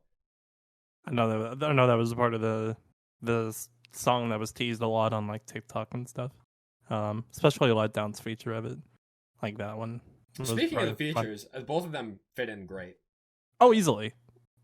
Yeah. Paul Bartolome has a knack for finding great features, and that's staying true here. I'm actually really excited for the album when he said there's like 9 features, and we've only seen 3 of them. No, 4? I think 4.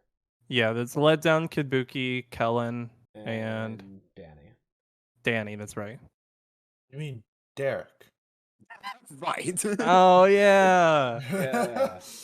You won't understand that unless you go watch the After Hours. Are you looking at social media because I posted it? Yeah. Shh, don't tell them that. We need to go watch.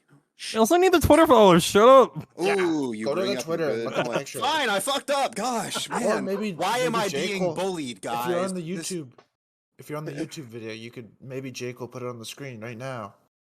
Whoosh. Just starts flashing the text of the social attempt, media. I don't think it's happening. That's maybe too much editing work for Jake. Yeah, these already take me a couple hours to edit, so I'm sure like spending another 2 minutes on doing that would be a little too much for me. A little bit. This is why we love you, Jake. Everybody say thank you, Jake. Thank you, Jake. I'm clapping. He ain't getting that. My mic isn't picking it up. Jake, let the record reflect that I am the only one thankful for what you do. I'll have you know that I cautiously swam to my desk in the silence there. No, on my Canadian Thanksgiving, I was like, "Oh, I'm so thankful for Jake." I mean, what's he gonna do? Edit me to death? I'm here to stay, man. I think we should move on. I love this Jake. Any last thoughts on this song? Actually, you know better. Damn it! Why did you do that? No, you asshole! I'm not talking anymore. I've had enough. Somebody else take it. Sad Heroes have dropped a brand new song called "You Know Better."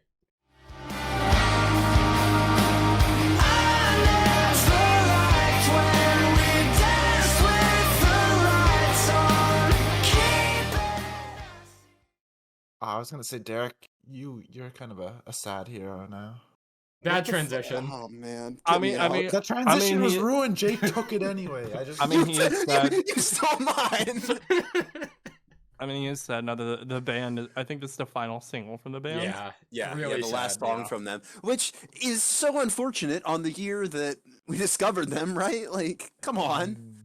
It's like with Stateside last year. Stateside shows up on Dreambound, drops my number 2 favorite EP of the year, and then I discover from the comments section that the band is breaking up, and I'm like, what the fuck, man? Why do good things happen to Jake? And then Okay, Sad Break Heroes Down comes Sanity is along, back. drops a really good EP over the summer, and then they come out like 2 months later, and they're like, yeah, sorry guys, but we're done. Thanks. How are you gonna drop a top 10 EP of 2021 and then dip?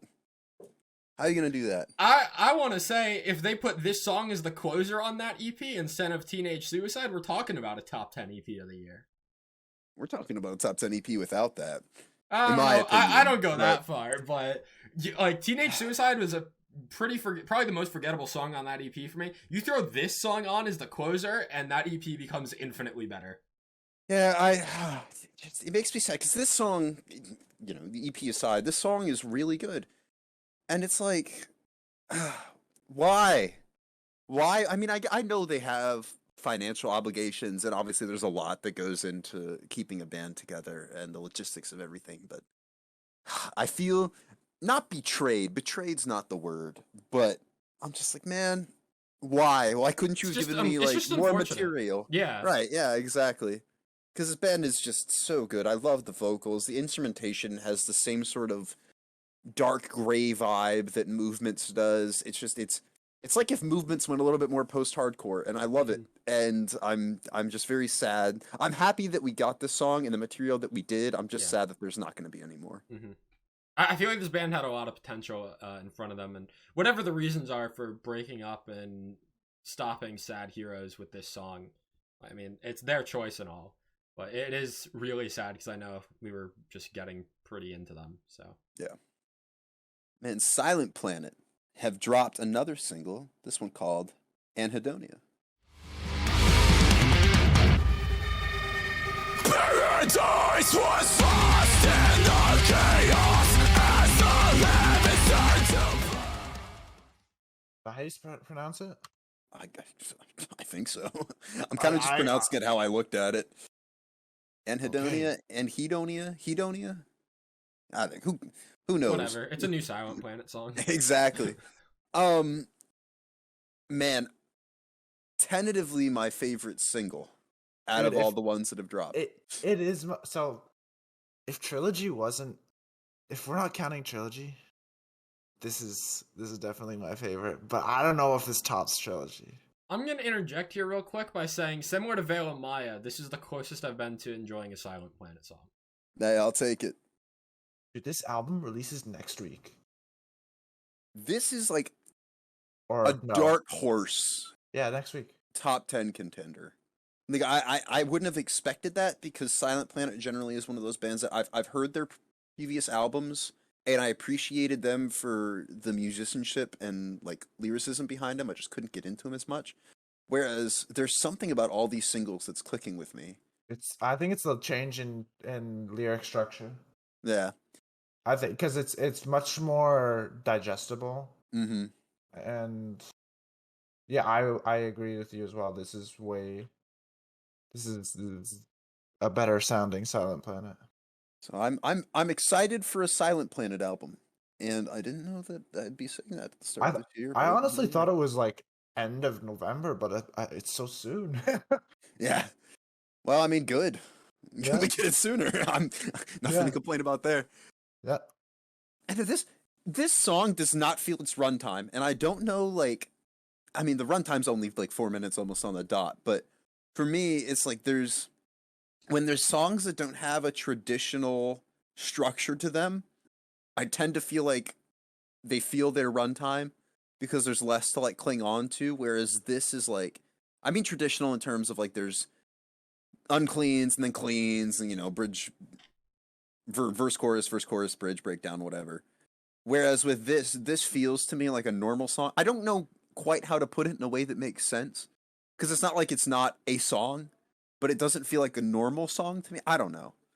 I mean, I don't know. You gotta break down in like the first minute. Yeah.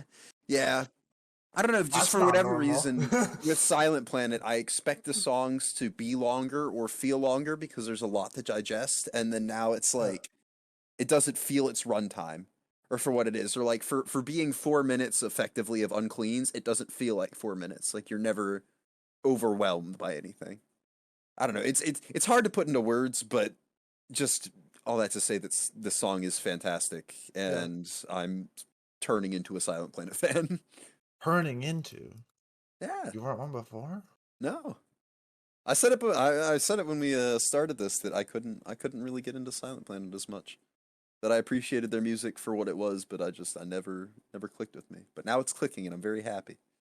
A song that is unfortunately not clicking with me is this new Thornhill song called Casanova. Well, baby, I see your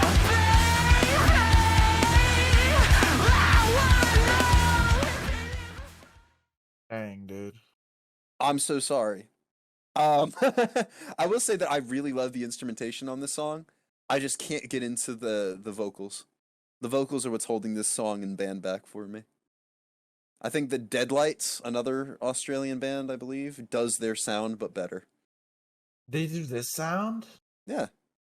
This sound. This is a new sound for Thornhill. What? I don't think I've listened to that Deadlights album or EP. I don't even remember. Yeah, It does not sound like this. I think it does. I do. I meant in terms of the vocals, I guess, more so. Yeah. Maybe. It's kind of like the nasally higher cleans and the I don't even know how to gravelly maybe uncleans. I think it sounds like Muse. I haven't. Which is not the listened first to time I'm going to enough mention this Muse band. Yeah, well, today. yeah. I haven't listened to enough Muse to make a determination one way or the other, but I think it's a very interesting direction for this band, and it is interesting. that's why I added this, because normally Thornhill's not that interesting to me, but this change in sound is something I haven't seen. So, what more caught my eye about this song is that this is a band on UNFD that I had never checked out before, because generally UNFD are one of those labels that, like, if there's a new artist that pops up, I'll, like, give it a listen. But I guess for whatever reason, Thornhill just... I crossed over them for whatever reason. This song's alright. Not my favorite, but it's alright. yeah, I think the vocal... I think it's the vocal delivery that is heavily influenced by Muse. And I don't... Honestly, I don't know Muse that well. Like, actually, not very well at all. I know, like, 2 songs. Hey, but those 2 songs, though, apparently they sound pretty similar to this. Yeah. Well, the delivery on the vocals, yeah. Yeah, so a little interesting Thornhill song. This is the weirdest Hivemind playlist. It really is. We had, like, let me just list off, like, a couple of the names, and somehow they're all in the same playlist. We have Veil of Maya, Nothing Nowhere, Poor Stacy, The Browning, Club Danger, VRSTY, and, like, Silent Planet. And up next, we have Papa Roach with their brand new song called Dying to Believe. Yeah, I'm dying to believe that we're more alike than we think, that we're all the same identity. Yeah, I forced a Papa Roach song into this playlist. So what? Come at me. I feel like this is That why sounds he good. went with the 8-song format. Just so we couldn't stop him. Oh yeah, exactly. Yeah, it's one of my 8. You guys have to listen to it. But, like, As dead far as ass, Papa Roach goes, this song this is is a good really one. good. yeah. This Like- does not sound like Papa Roach. Justin, shut up. No. Yeah, no, I just, don't like I the just tone think shift. Everything else sounds good, but I don't like the tone shift. I just think it's really interesting that Papa Roach released one of the most underwhelming albums of 2019, and they come back this year, and they dropped a song last month we didn't talk about called Kill the Noise, which was similarly pretty good, and then they follow that up with this, which is even better. And, like, Papa Roach are on a bit of a hot streak in the year 2021. Like, what the fuck? No, like, really, this is... It's one all of- because like, of Ice 9. No, I'm just kidding. Like, again, alluding back to, like, my, like, favorite singles of the month, this is, like, arguably a top 5 favorite single of the month for me. I have really been enjoying this. The chorus, the melody of the chorus with the "I'm dying to believe that we're more alike than we seem," and then the breakdown that we get. Like, we get a good breakdown from Papa Roach. Like, it's just, it really surprised me with how good this song was, and I've continually gone back to it over the past week since it released. This is I wanted to not say the term, but I'm gonna anyway, in that I was pleasantly surprised by this. There it is. Oh, Well, I mean, like, I get don't off on the expect. bingo card. Yeah, everybody. I didn't. I never expect to like a Papa Roach song. I feel like at this point, Except- but what? Except, oh god, no, I gotta remember You the can name. do Last it. Resort. Well, what, the one with that TikTok guy? The one with No, the TikTok guy kind of the slaps. The I don't original know. one? No, fuck the original one. Yeah, the remix they did of Last Resort with that TikTok guy earlier this year, fucks. Yeah, it's I actually haven't really heard good. that. It's really good. So maybe Papa Roach is on a hot streak. Maybe I'm Yeah. tripping. I don't know. God, what a weird I don't thing know, to like- say in 2021. Like, 2 of the last 3 songs they've dropped have been really good, so I'm like, I went from being skeptical of Papa Roach to being like, I'm kind of looking forward to the next Papa Roach release. It's such an odd sequence of things to be saying in the current year. Yeah, for real. But you know what? If we can, more power to Papa Roach. We'll see where this goes. We're dying to believe in Papa Roach. I don't Right, know. I'm not exactly. dying to believe in a good Papa Roach, but I'm willing to believe. Have him change the song. Change the song name to Willing to Believe. We're reaching out to him and be like, look, I'm willing to believe. yeah, get me out. Basically, it doesn't even change the meaning of the song, just makes it less impactful. Yeah, at Papa Roach, please make your song less impactful. Thanks. Jacob. It's your time. Yes, sir. We have a new single from Imminence called Chasing Shadows.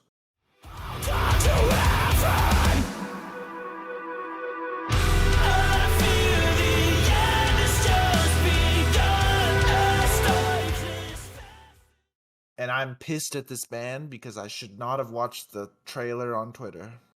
Kind of ruined That's it. a you I problem. didn't. That's a you problem. Yeah, me and Justin are the smart ones here. Also, I this is told my you favorite not single to. of the month. Don't at me. Yeah, that makes me smart. I listen. Except to albums. That's true. Man. He doesn't Got listen him, to the coach. album. Good job, Justin. Man. I did it. Why I you went for have the to low-hanging bully fruit me? again. Why A you have lot to of bullying bully this me? episode. Are we all okay? No. Like, No. No. yeah, good. Glad the hive mind's in full effect. None of us are okay. So what do we think about this Imminence song? Didn't This listen. is my This- favorite single of the month. Oh shit. Okay. Whoa. Why I would think you say Justin should have introduced the that? song. Well, okay. How was I No. supposed to know? Jacob Imminence is All right. like Cut it out. Do it again. no. No. So I just Full like you disclosure. doing all the work. I'm gonna let you guys go for it here because this is the same thing as Siamese, where I'm, even just from the gate, I'm really excited for this album, and I don't want to spoil it for myself, so I've left the singles. Well, with Justin saying this is his favorite single of the month, I'm gonna lend it to him first. Oh god, why you gotta make me talk? On the podcast. Wow. on the podcast. Things to not say on a podcast. That. But no. That's not on the bingo card. No, legitimately, this gives me very much like Paralyzed, I think is the song off of Turn the Light On. Yeah, Paralyzed. Gives me very much those vibes. And like Eddie just fucking doing God's work. The violins in this, the uncleans, the cleans mixed into the verses, the chorus, just every single part of the song. It's amazing. This is basically like pure Eminence. I'll agree with you. This is the most safe single, I would Mhm. agree with that. I would agree with that. but it's got that the ghost scream in it, and I think it's better in this song than it is in Ghost. I agree. As much as I love the breakdown in Ghost and in this song too, to be honest, I don't feel like the scream does much for me. Like it's just there. That might be a Yeah. bit of a hot take, but I don't know. I mean that's perfectly fine. The breakdown is what you're doing is not why you listen to the song. You listen to it for the violin core True. This is true. that But I'm- they do beautifully in pretty much every song that has it. I'm just upset that the teaser was the breakdown. Like that's the thing. I don't know. I Kind don't of listen to teasers. Well, usually I don't. Says the one who Usually I advertises don't. teasers for a lot of the songs that he listens to. Usually I don't. I don't know why I did. I was like, I shouldn't do this. You know what? It's because it was sent to me by my friend. It's his fault. Blame Yeah, them. fuck your friend. I mean, Oh, Damn it, God. Anton. I feel like out of the singles that have been released so far, I think this is probably my favorite. Heaven and Hiding is also a close second. This is my second favorite behind Ghost, I would say. I didn't What listen about- to Ghost. What do you guys think of the wolf howl Are you talking about the one in the breakdown? in the song? In the song, there's a wolf howl. Oh yeah, I- yeah. Ooh. I do not recall ever hearing that.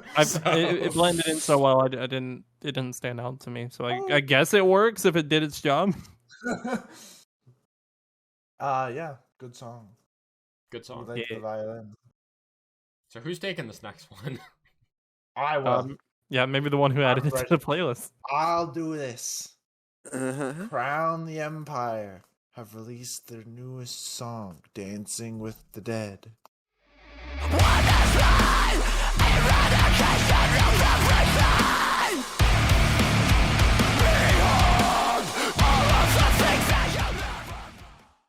I thought you said Brown the Empire. I was really confused. Brownie. Now there's a crossover. Browning the Empire. You know, Man, no, I gotta say this. yeah. You know when I said I listen to this band as if it's not this Yeah. band. Here we go again. Fuck that. Fuck Okay. that. This song sucks, and I hate this song, and I hate this thank band God for we're on going the in this same page. direction. Yeah. Yeah. If you heard it here, guys. Fuck Crown the Empire. No. It's just like Sun and Sky had a lot of good songs is- in it. This is the wrong direction, and Yeah. I 2 singles in, and I'm not having it. Is this from an album? Because I hope not.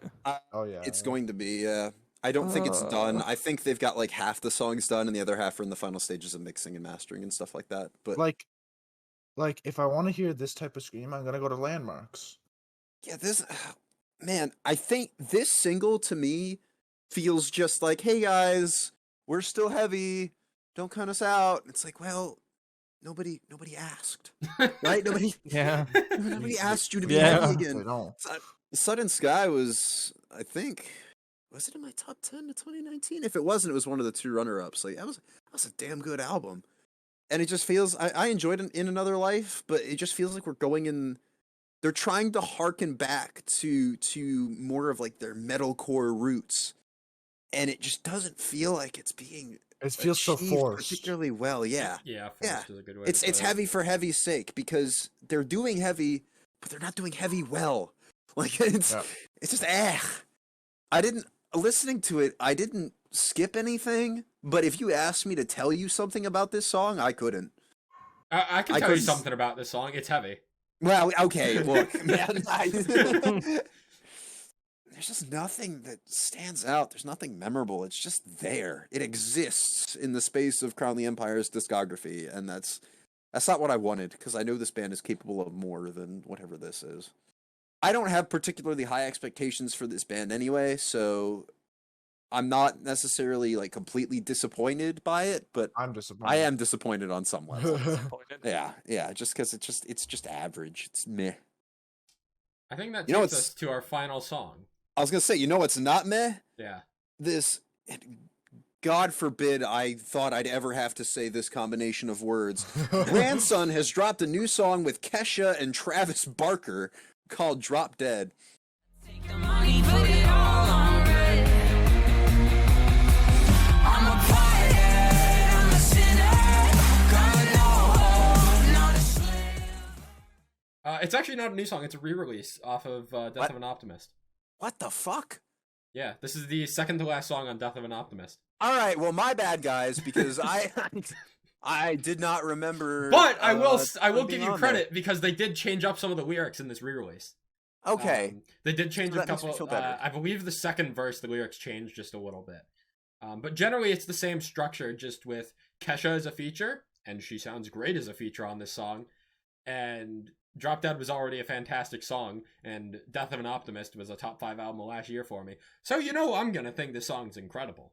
But Never did I think we'd be talking about Kesha. that's what I'm saying, Yeah. man. Grandson is making the big leagues now. It's kind of cool. 11-year-old Derek is like, he's vibing right now. Because 11-year-old Derek was really into Kesha for no good reason. I also didn't think I'd see the day where I would be the one that added a grandson single to the playlist, but here we are. Because I mean, this if shit you slapped. weren't adding this one, I probably was. So Yeah, true. This, I mean, I guess you could kind of tell by the way I only added 4 songs to the playlist, but this is like a top 3 single. Actually, no, this is my second favorite single of the month behind Bend. hell yeah. I love this. It's catchy. The vocal dynamic between them works surprisingly well. Yeah. Again, I don't know why Kesha's here, but she's here and she's doing great, and God bless. I was I think- actually watching a behind-the-scenes video of the music video, and I don't know if they said this sarcastically or truthfully, but supposedly they met on Bumble, and that's how the collaboration You gotta be started. fucking kidding me? No way. Why is Kesha on Bumble? I have no idea if that's actually true or not, but they released like a 2-minute, like, behind-the-scenes music video, and they just threw that in, and I think it was pretty funny. Wow. That's great. I like that idea. I also like the idea that, like, I feel like Kesha is much more famous than Grandson is, and I like the idea that Kesha doesn't know, like, who Grandson is at the time.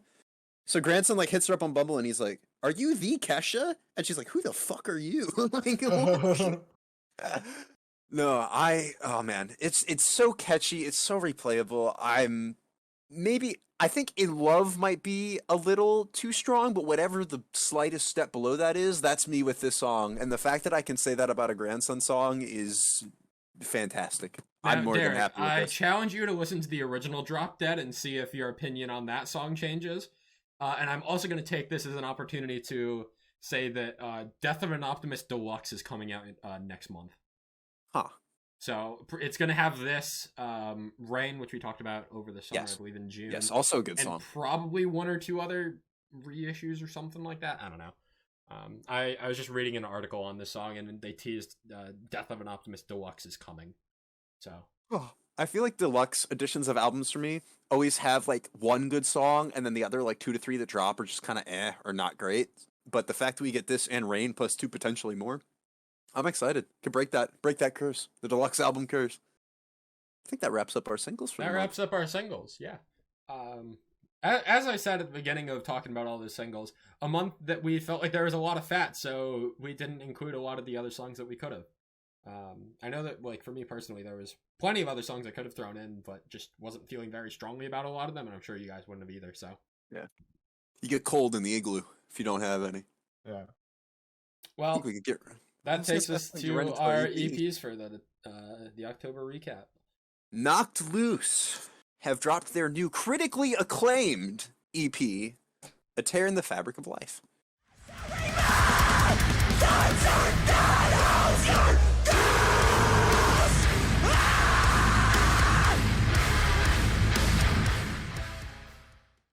I thought it was a short film. Well, I guess. I mean, I mean, I didn't listen to this in full. I just was like reading about how like this had like a long short film-esque music video to it. Yeah, so it does, and it's a concept EP of sorts. And I believe it's based off of real life experience for either one of the band members or somebody that one of the band members is close to. And it's effectively like a dude, either his wife or girlfriend, go out on a drive on a stormy night and they get into an accident. And she dies and he doesn't. And he now is living with survivor's guilt. So the animated film is about that goes along with this. It's just the whole EP played Interesting. with something behind I it. wish I knew that before I watched it. Well, I mean, wasn't there a car accident in the visual? Yeah, but I didn't know it was about. I could not tell it was about survivor's guilt. Yeah. Basically, he's trying to cope with the fact, at least is my understanding of But it, now, that but now he's alive and she I get doesn't. it. And he's dealing with the suffering and misery that accompanies not only being the one to survive, but that like he could have made the choice not to go out, and like that I think it was like that she had suggested to him that they just wait, and he had insisted that they go, and now she's dead, and he has to live with it. And you know, a lot of people I feel like say that Knocked Loose in terms of vocals is like a one trick pony. You know, Brian Garris just sounds the same on every fucking song, which I guess is the case, but I think here it works really well because he has just enough inflection that yell scream, you know, that is going to be associated with Knocked Loose, delivers such an emotional punch. Like you can feel the emotion throughout this EP as well as through the instrumentation, which it's traditional Knocked Loose. I don't think that Knocked Loose really reinvented anything on this EP in terms of their sound. I think they sound the same as they always did, but they've been able to take that sound and spin it into a concept that benefits that delivery.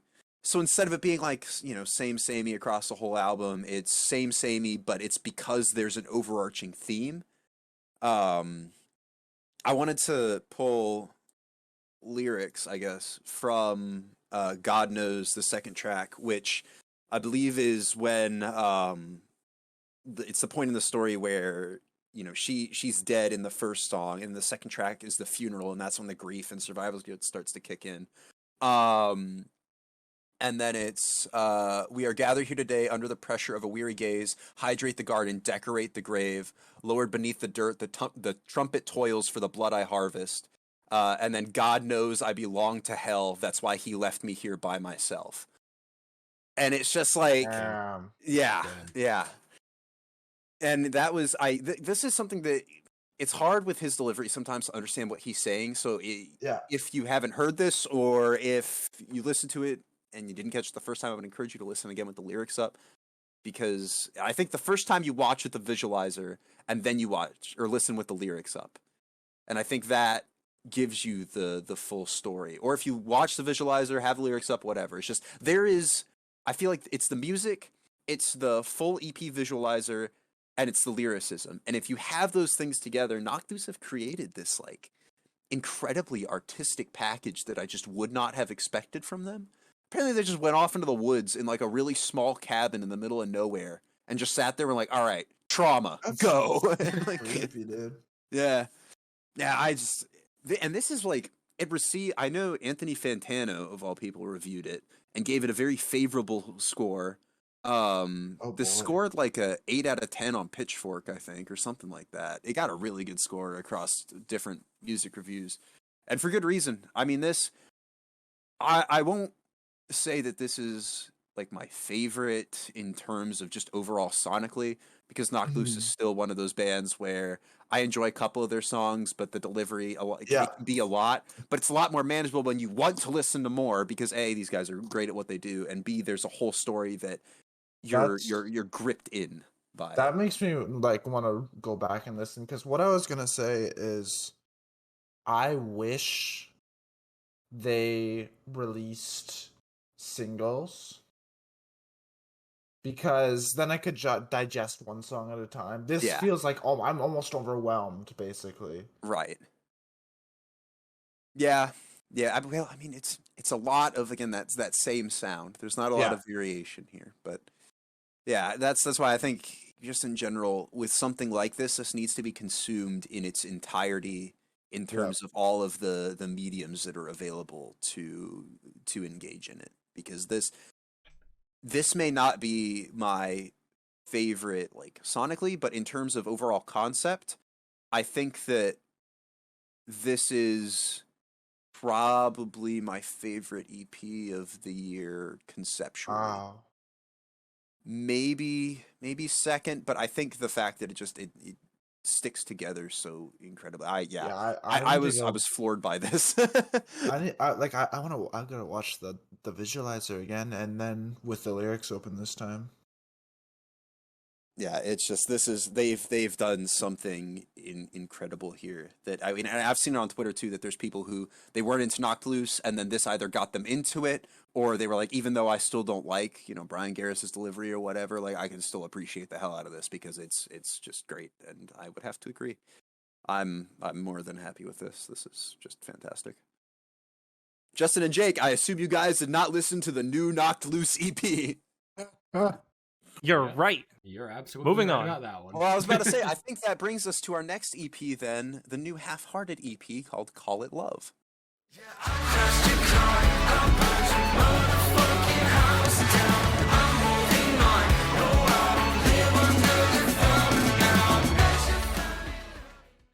So this is also a concept EP. Similar to I did not catch on to that. Yeah, I kind of don't either, but my basic assumption is that it's about it's like a love story and then they break up. Is at the very surface level interpretation that I was able to put together from the couple of listens that I gave this. I can see that from the Just track from names. the track names, honestly, yeah. I think this is better than a lot of the random singles they've been releasing over the past year. Mhm. They released I think 4 or 5 singles since that debut album last year, and the only one that's really stuck with me is Gossip. But I really enjoyed Help Me Find the Words and Call It Love. And I think Forget It is a good track in the context of the EP, just not something that I would really revisit on its own. I think that given that it's only 3 tracks, you're in and out of this in 10 minutes. Very easy to listen to. Very accessible as well. Overall, this is my favorite stuff Half-Hearted have done since that debut album last year.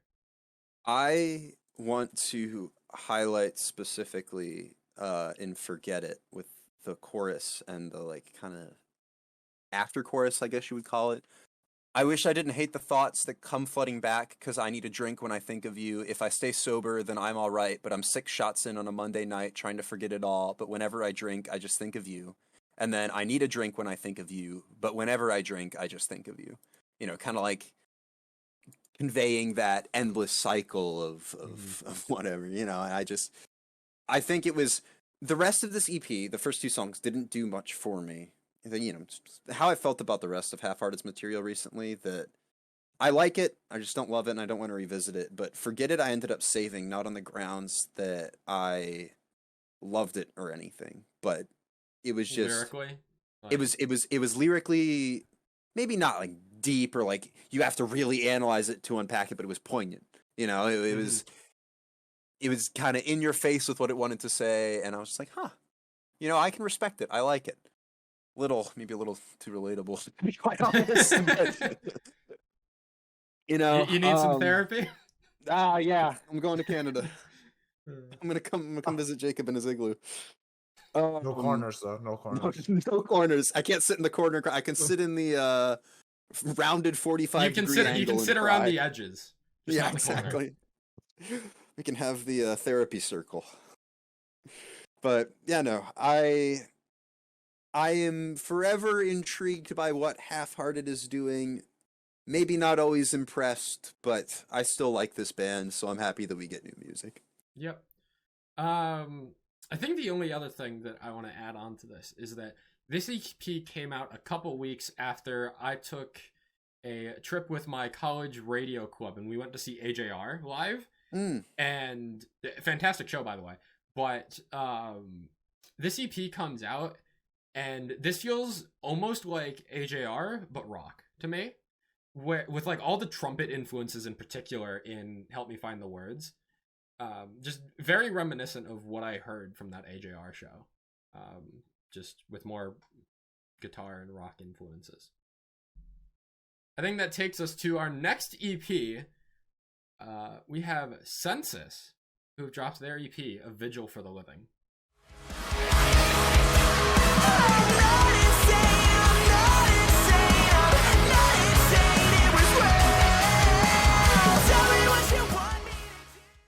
Go Ghost Danny Phantom. Yeah, if you take that out, this EP's really good. If Yeah. you, But I feel literally, it is such a shame that line, like, I'm gonna It's touch too back. clever. Yeah, honestly, if they open with "Go Ghost Like Danny Phantom" just as the opening and you give it a different chorus, I'm fine with that. But the fact that it's "Go Ghost Like Danny Phantom" like 6 times throughout the song or more, I don't know exactly how many times. The chorus is basically that. Yeah. So then, can we have a mutual pact not to discuss that song any further when talking about this? Yeah, You got it out of the way? because Yeah. let's Good. talk about Rest how is good. fucking incredible the other 4 songs are. Yeah. I think even with "Ruin My Life" being just... Hey, we said we weren't going to talk about it. even with the one song that shall not be mentioned beyond this point, this EP is still in contention for one of my favorite EPs I've heard this year. This is easily my favorite Rory feature this year. Oh, yeah. Rory has done a lot of features. Yeah, Rory's had a lot of features, none of them nearly as good as this. "Traumatic Addict" is my favorite song on this EP. I actually have a lyric from that song, which really stuck out to me. It's right before the chorus where it says, "Every day feels the goddamn same. It's like I'm living in a simulation. Master of the mind, but I'm still a slave, and I'm just looking for the separation." And then it goes into the chorus of, like, I'm an addict for all things traumatic or whatever. Fantastic song. The way that Rory bounces off with the main vocalist of this band, too. I forget what his name is at this moment. But the two of them harmonize with each other fantastically. Especially in the final chorus where Rory has, like, kind of muted backing vocals. I thought that was fantastic. And you got a sick breakdown in the song as well. I remember when Tilts came out, and I was like, I didn't know Census could do a sick breakdown like that. And then they're like, how about 2? And I'm like, hell yeah, how about 2? Yeah, Traumatic Addict is fantastic. But I also think A Vigil for the Living and Hurting Me are pretty close to being just as good. Fantastic opener and closer. No love for Tilts. I said no love for Tilts. It's my favorite song off the CP, and it's not even close. Yeah, okay. Tilts is pretty good. Yeah, It's Tilts. probably my third favorite. God, the fact that Tilts could be my 4th favorite song on this EP is fucking criminal. It is. That is a crime and a It's half. like, I'm so It's glad you the really song- like this 4-track EP. yeah. I really do like this 4-track EP, huh? You know, Jake, I think you made a great point about A Vigil for the Living and Hurting Me being a great opener and closer, because I think it's not often on an EP that you find songs that objectively work as an opener and closer, yeah. because there's only so much Absolutely. like material you can fit. The only Hurting other Me thing especially is a great closer. The only other comparison I can kind of make to it is the Red Hook EP from earlier this year, and whatever the last song on that, I think it was like something about like your heroes. I forget. But yeah, it's a super powerful closing track in Hurting Me. I think A Vigil for the Living also has a fantastic structure as an opening song. I wasn't able to find any lyrics online, but I listened to this song over and over just so I could piece together the last verse of the song, just because I thought it was just some fantastic lyricism and wordplay. So don't mind me real quick. I'm gonna spoken word this shit. I hold a vigil for the living just so you can see the bullshit that you put me through. You fucking put me through. So hold my heart under a microscope. Tell me why my arteries and every single part of me are lifeless till the moment you walk in the room. And I just wish you knew I never said goodbye. But God, I wanted to, but you fucked my life up. Fucked my life up. Fucked my life up. I think particularly that line of, so you hold my heart under a microscope. Tell me why my arteries and every single part of me are lifeless.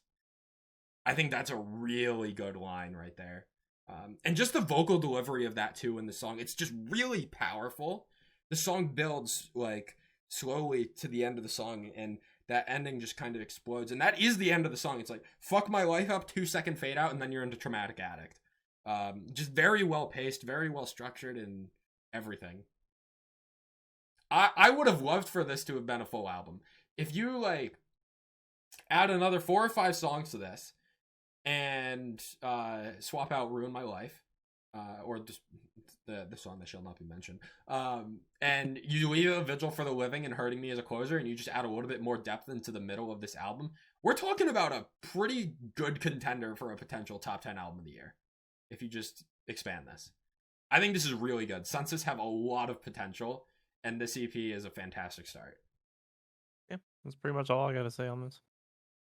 Alrighty Speaking then. of bands with a lot of potential for future endeavors, Long Last have dropped their new EP called Lost.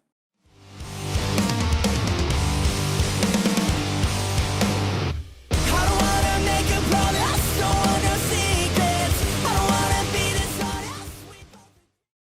Is this the first time in like a band's history where they like drop a debut EP and it's like incredible? No, this is not the first time ever. In fact, I would say that there's a more notable example from this year. But this is certainly one of the best EPs I've heard all year. I think it's crazy that October gave me 4 of like my top 10 favorite EPs of the year, probably. 2 of which we're not talking about on this episode because they're EPs from earlier in the year that I caught up on. But between So Census you're and not Long adding Last, Attack and Attack to your... no. Attack between- and Attack. Yeah. Between Census and Long Last, October delivered on the EP front, man. Another incredible EP right here. This is just really fucking solid. I don't feel like it has... Picturesque. Yeah, this is... I remember when we talked about Feel back in January. Yeah, when that I song remember that dropped, too. And I was like, this band is the love child of Too Close to Touch and Picturesque. And boy, did they stick to that on this EP. And they kind of nail it, to be honest. They only have 500 followers on Instagram. What? Well, I mean, it is the debut EP. Yeah. I don't know. That number shouldn't stay that low for long. Absolutely. It really shouldn't. It's interesting because I think that Feel is the strongest song on here. Yeah. Personally. And I don't know if I don't think it's ever- by much though. Like everything else is pretty solid. Yeah. It's between Secrets and Feel for me. Yeah. I think this is probably the most solid EP I've heard all year without being overly attached to anything on it. If that makes sense. Like I didn't save any songs from this EP, and I want to. And I think that this band has maybe the most potential of any, smaller debut type band that we've talked about this year. I think that maybe they're a little too close to touch to the picturesque type sound, Yeah. where it feels like they're almost picturesque light instead of being influenced by picturesque. And it's at that point where, kind of like I was talking about with Our Promise earlier, where it's like I could get that same sort of style from a different band. With this, it's I could get what this band is offering from a band like Picturesque, who's been doing it for longer and has more of a refined sound. I think I will never claim to be a production expert, a musical expert, whatever. I don't want to tell a band what direction they should go in. But I think that if they have this solid of a foundation, I think they need to find some sort of way to branch out and give themselves their own identity. So that we can say, instead of, at least for me, like, oh yeah, this band is just basically picturesque light. They're doing good, but, it's just picturesque. As opposed to, this band is like picturesque, but it has this, Mhm. Like, I want something that makes this band stand out on their own, rather than as somebody who's doing picturesque style of post-hardcore really, really well. But, I mean, the whole thing is just so beyond solid. There's not a bad song on here. Oh yeah. This I was expecting this to be pretty alright. Because Feel is a really good song. So I was like, yeah, this band could drop some good stuff. I feel like usually I go into a debut EP like this and I'm like, yeah, I'll get 1 or 2 good songs. The others will be fine, but maybe a little forgettable. But no, I think the only song that hasn't really stuck for me here is Vain, which is the closer on this EP.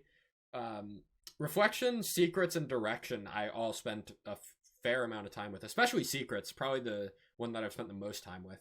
The chorus in that song is extremely catchy. I love the pace of it. I think what stood out to me more so than the vocals is all the instrumentation, especially on Secrets, where I get what you're saying about picturesque light, but I feel like Picturesque keeps the instrumentation a lot more mellow, whereas on Secrets, you get really fast-paced instrumentation. I know at the very end of it, you get like a bit of a drum fill to kind of fade out the song, which I thought was really cool. Like I don't know, I feel like they as you said, they have a really good foundation, and I think given some time, this band could become something great.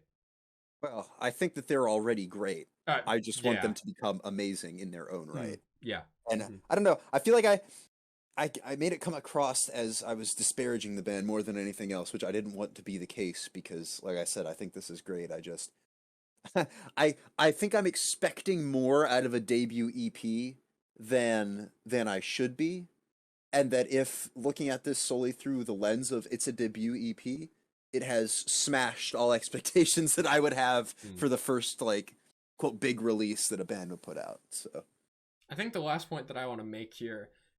I think one of the most creative things they did on this album is the breakdown and feel, just with the pacing of like the vocals, like the staggered vocals before the breakdown, like feels like I have nothing left.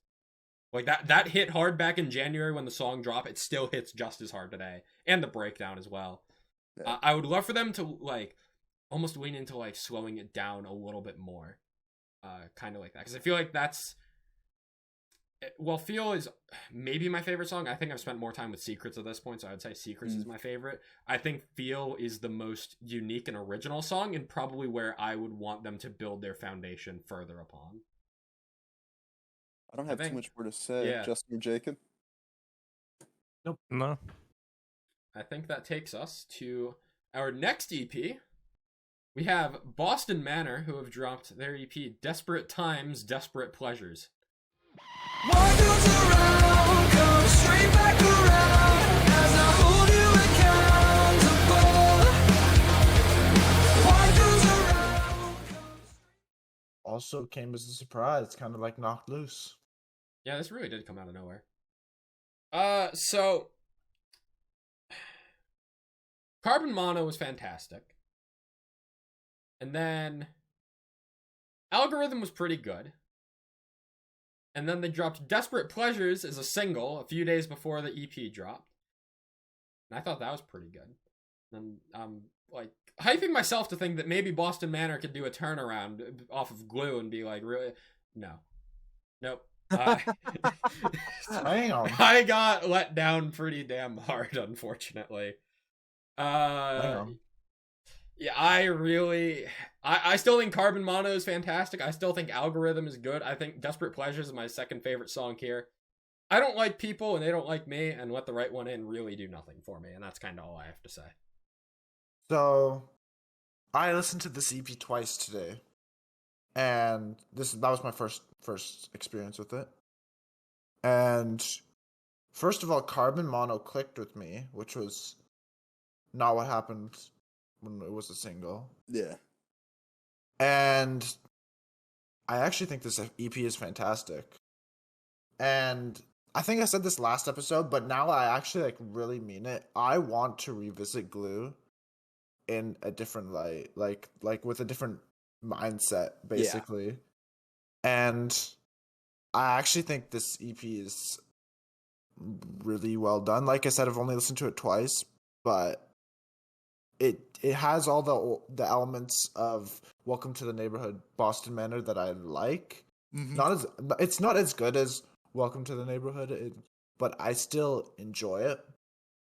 I feel like I'm the only one who likes this now. I still really like the first three songs. It's just yeah. It's just like the other two really remind me of what I didn't like about Glue, and it's a shame because I thought I was on the upswing for Boston Manor. But so yes, I made the comparison with Carbon Mono to Nothing But Thieves, which is another similar, British rock band. And when I got the rest of the album, or the rest of this EP, I should say, I didn't save anything. And I even suggested, you guys, earlier today that we just take it out entirely when we were planning for this. Having re-listened to it a second time and then subsequently a third time, I think that this is actually really, really good. I think Desperate Pleasures is the only one on here that I don't really enjoy. It's Desperate Pleasures for me is what I feel like I felt like when I was listening to Glue, where I was just kind of like, Like it's got this kind of what's the word I'm looking for? Melancholy vibe, and it's kind of like grungier. It's definitely a bit darker melancholy, rock, and but that the chorus of "What Comes Around Comes Straight Back Around" is just way too fucking catchy for me to be able to deny it. yeah. I think Carbon Mono is still the best. I think we can all agree on that. But I also really enjoyed Algorithm, was something that clicked with me. I Don't Like People clicked with me today, and especially Let the Right One In clicked as well. I think that re-listening to this is the best possible thing I could have done. And much like you, Jacob, I'm intrigued to go back and listen to Glue. I gave Glue 2 or 3 listens around the time that it came out, I believe, and nothing really stuck with me, so I don't know if I'll get anything, but this makes me want to go back and listen to it and see if it really was as disappointing as I remember it being. And now they're on tour and they're coming to me, and I'm thinking about going, dude. You should. I need to go back to Glue for sure. That's gonna be the deciding factor. But and there's 2 dates. I could go twice. Yeah, you can go the first time to see if you like it. If you really like it, just get another ticket. Yeah, no, this was a big surprise, even just in terms of today. In revisiting it, I didn't expect to love it, and I did, and I'm happy. I'm very happy with this. Does that bring us to our final EP of the month? I think it does. Attack, with their first release in I think like 9 years or some shit. Long time no see.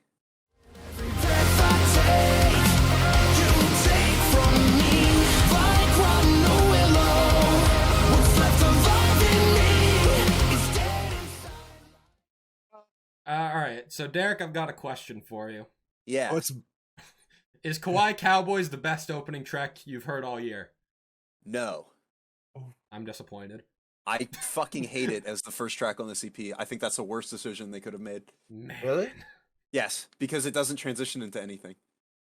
Like, why is it there? What did it release with again? I don't remember. It literally just released as a one single, I'm pretty sure. It was I just thought it there by released- itself. I think it released like the week after Rocky Era Bombshell, I believe. But yeah, no. So I would have liked it to be, if it's an opener, I would have liked it to transition into Brachyura Bombshell, or like in the middle of the EP as like an interlude type thing. I think opening with it is just kind of strange because it's not the tone of the rest of the album, or the rest of the EP rather. But with that said, man, this isn't. I think they're trying too hard to be like old Attack, but I'll be damned. Yeah, they're trying to be super memey. Yeah, the songs on here are better than any of the my favorite Attack songs from when they were like actively still, kind of the original band.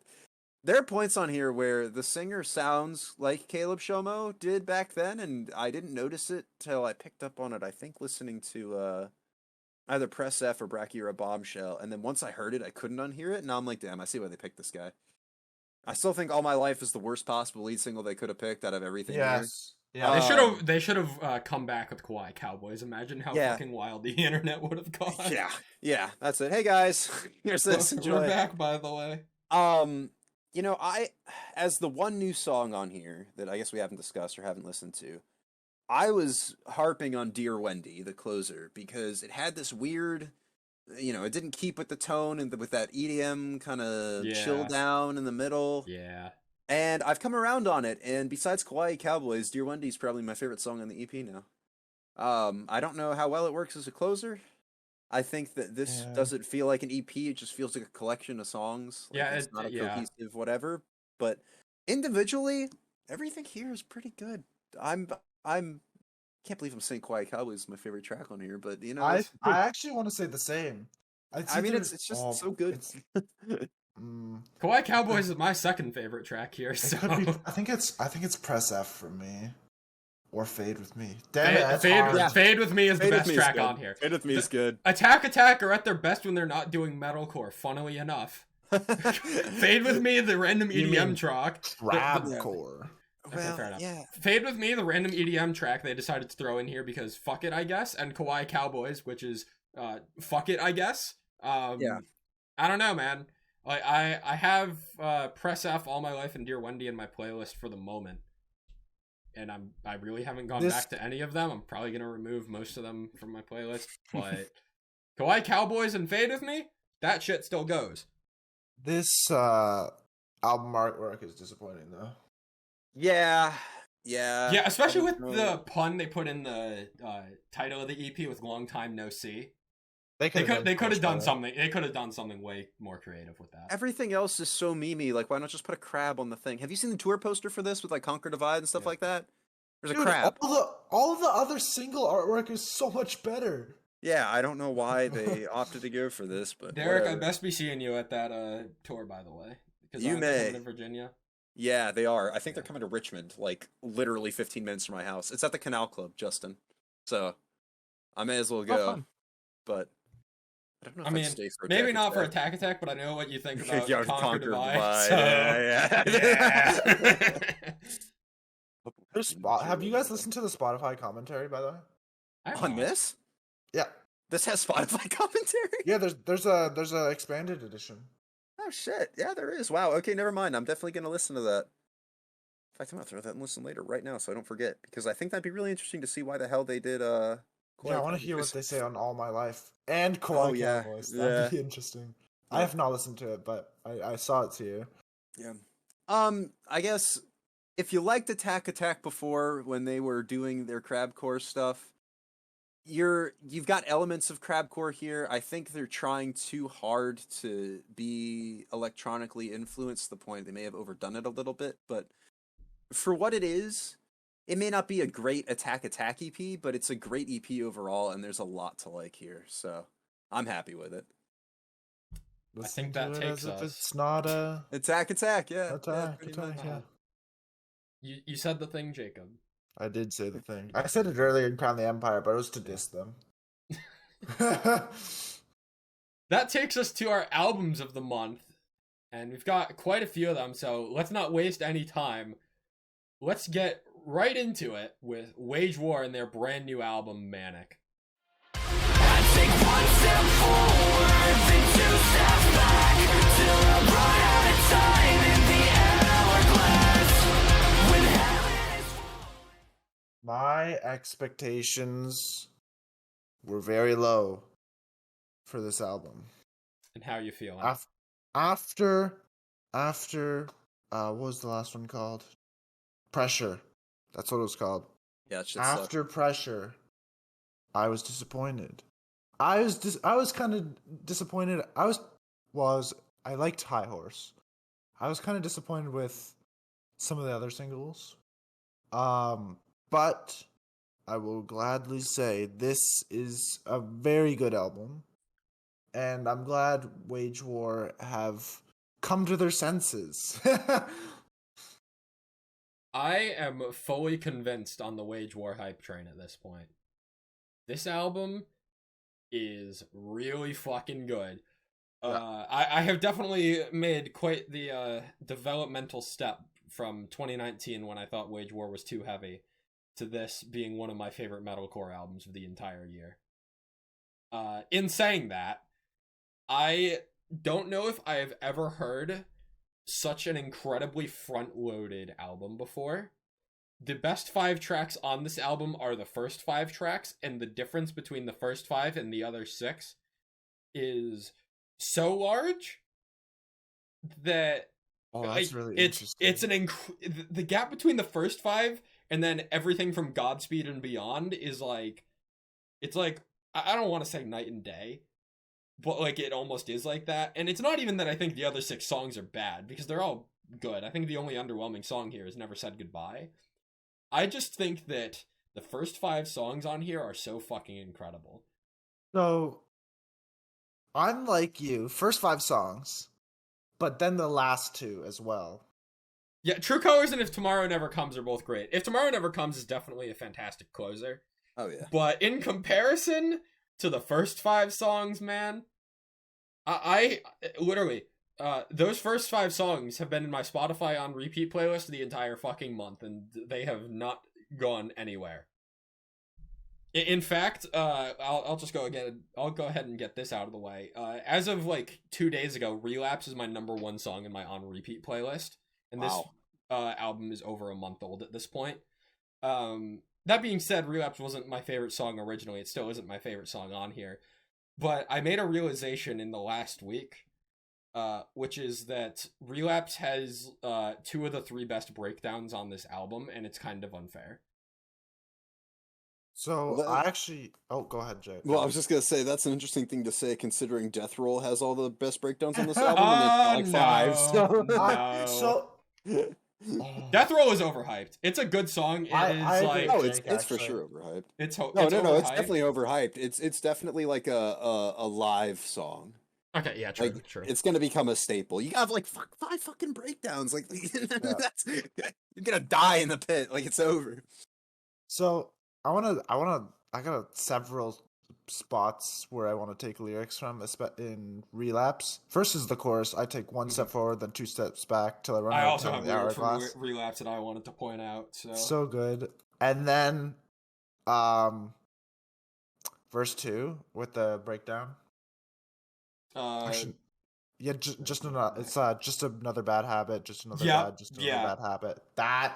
Swear I'm not an delivery. addict, just another bad habit. The delivery is so fucking good. Yeah. And then I also think the breakdown at the end is genuinely one of the best breakdowns I've heard all year, where it says, so you can save yourself or free fall in this bottomless pit. And then, bro, the fucking instrumentation on that breakdown literally makes me feel like I'm getting tossed around in an EF5 fucking 200-mile-per-hour tornado. It is fucking unreal. Like, holy shit. I mean, that's why Relapse has been, like, my most played song of the last week. Like, it wasn't my favorite song originally, but, like, the more I listen to it, the more that breakdown has just, like, sent me into another fucking dimension with just the instrumentation. The guitars, the drums, everything comes together. It is a fantastic opening track. Jacob, did you have anything else you wanted to say about Relapse, or is now a good time? Not Relapse. I want to take lyrics from 2 other songs. Though. All right, let's go for it. Let's go for it. What's the next one? We're gonna skip to the end, and we're gonna go to True Colors. All right. And it's just gonna be the chorus. We both know that I'm not who you need me to be. You don't know me. It's only what I let you see. We both know that I'm not who you need me. Yeah, same thing. Never wanted to be so cold, but I'm better off alone. Let me go before my True Colors show. True Colors is a good song, but there is a superior True Colors song that released this year, and it's the best song off that Chunk No Captain Chunk album, and also like one of like 2 memorable songs on that album for me. But that's besides the point. I don't really have too much to add about True Colors. Next is the closer. Banger. And I don't know if we want to get there yet, but let's save the closer. Actually, let's save the closer for when we're more done with this.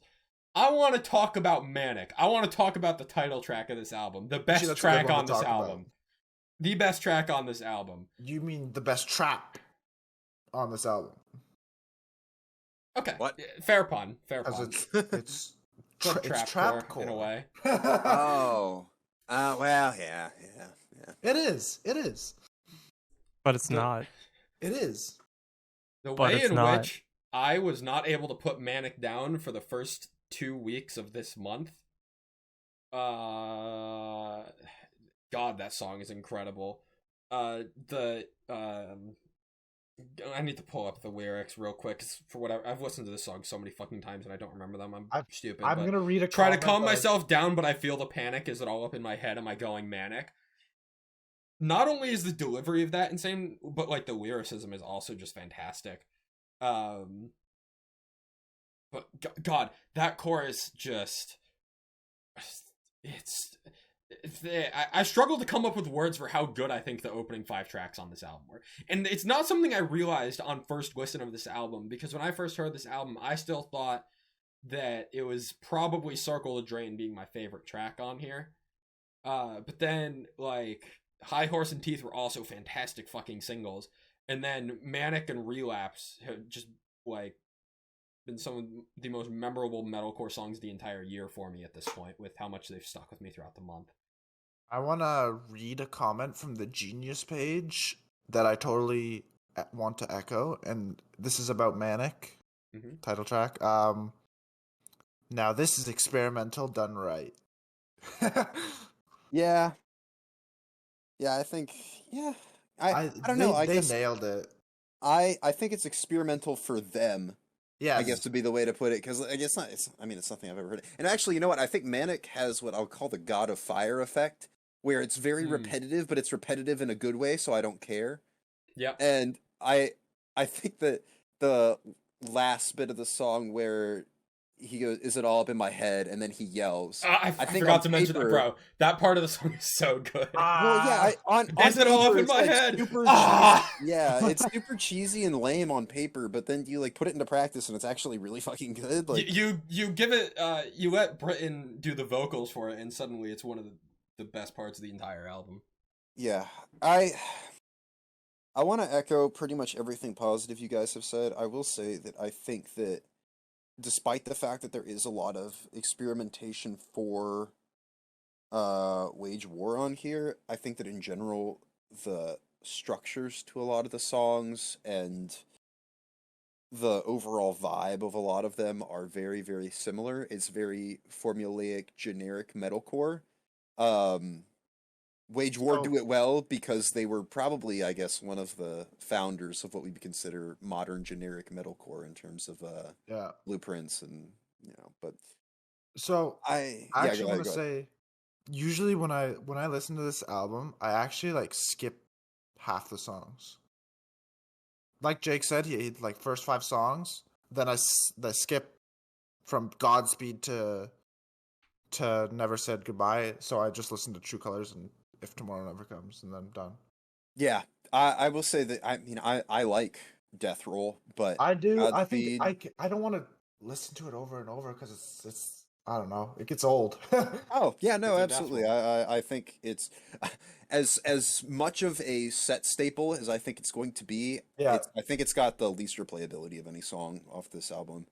I I would think- I would give that to Never Said Goodbye personally. Well, I'm gonna say that I'm gonna echo what Jacob said. The Godspeed, Slow Burn, and Never Say Goodbye are just kind of there.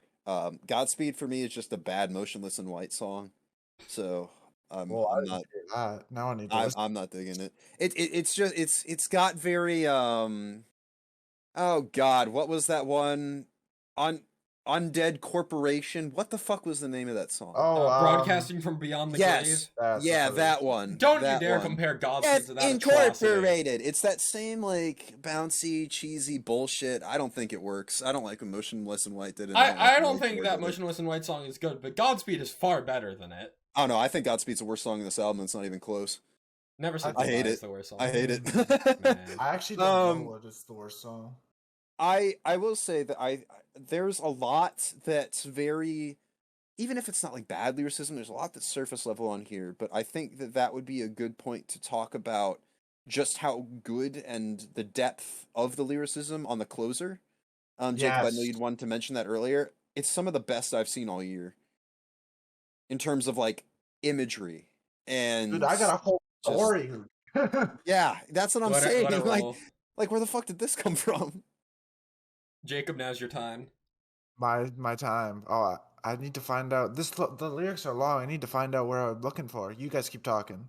Okay, well then hopefully mine's not the same as yours That's because fine if it is. I really Actually, I have a quick point that I could talk about while you guys find the lyrics. Actually, mine is just the chorus. Oh, well, I was gonna say ocean's empty, rivers dry, forests turn to ashes in the sky is like that's not like, oh, there's so much to unpack here, but it's such an excellent way of painting an image in the listener's head. Like this whole thing, like in my head, I see like two people holding hands as like there's meteors falling from the sky and like shit's hitting the You know what fan and they're just together. This lyrically reminded me of is the Fallout by Crown the Empire. Yeah, exactly. Yeah, I mean, just it's a masterclass in creating phenomenal music while being a closer and having the atmosphere that serves as both a closer and assisting the story, and then creating that story itself. I mean, it's art. I don't know if it's my favorite song off the album, but it's top 3, and I think that like from an objective standpoint, as like a song, it's probably the best. Yeah, it's Little generic chorus. metalcore, but done right. Yeah, hit me with it. Out the window, yeah, the sky is falling. Saw the signs, but we ignore the warnings. Hold my hand like this is our last morning. Watch the sun rise for the last time. Want you to know you're enough if tomorrow never.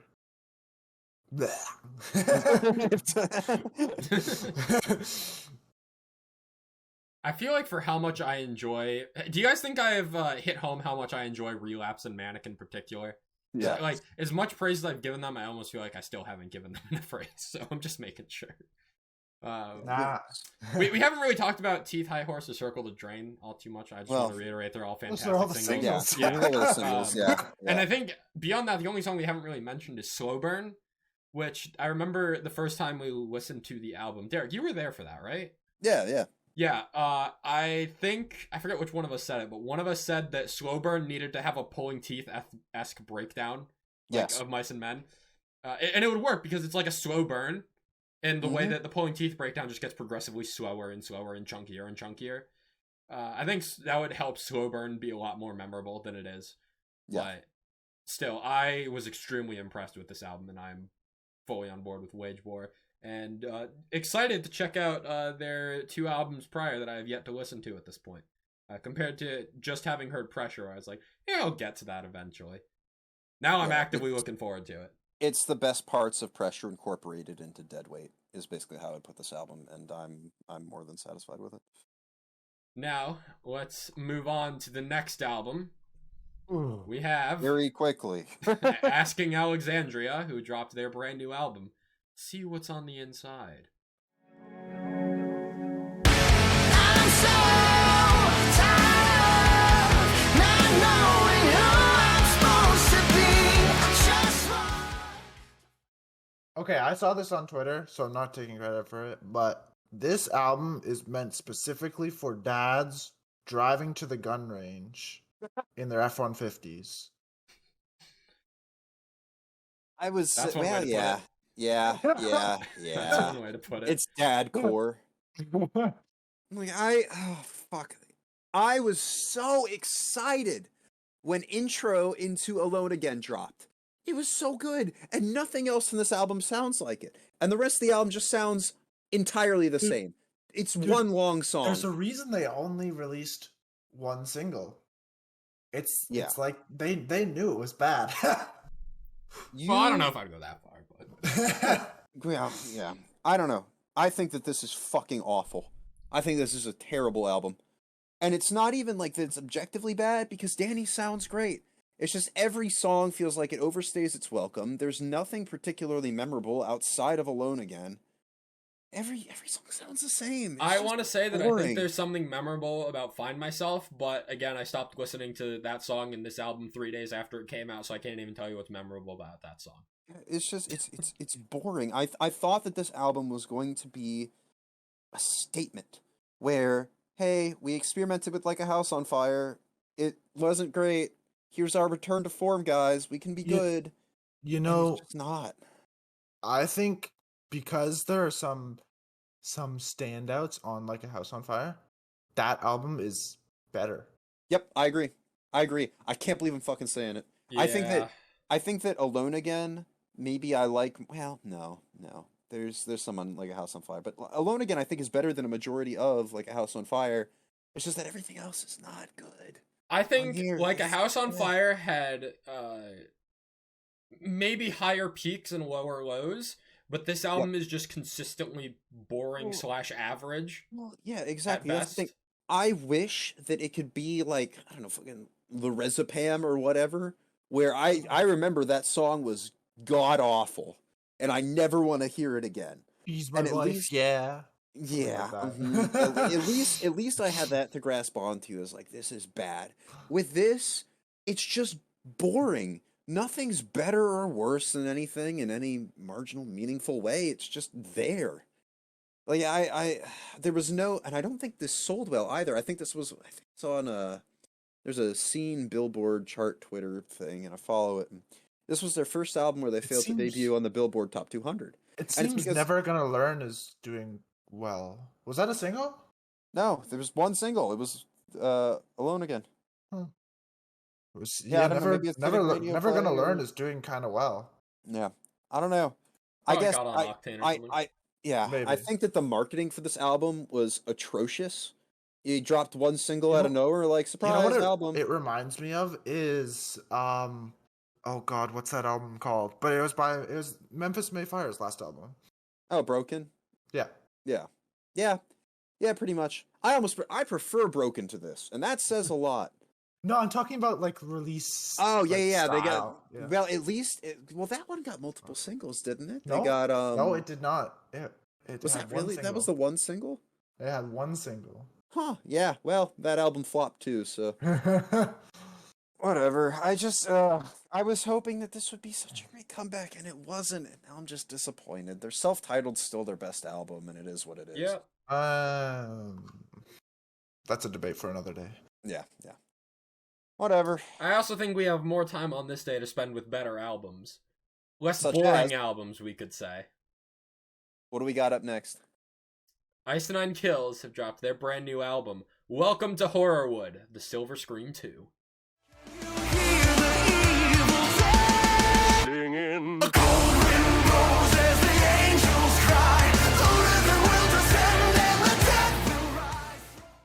Justin, I want to hear you first. I don't like this. That's all you have to say. It sounds like me. It sounds like me with their 2018 album.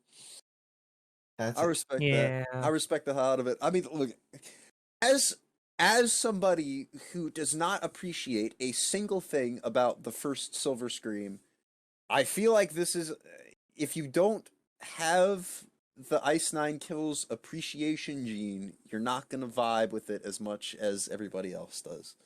And so I respect the hell out of you not liking it, and that opinion is not, you're not alone. I've seen a lot of people online saying it too.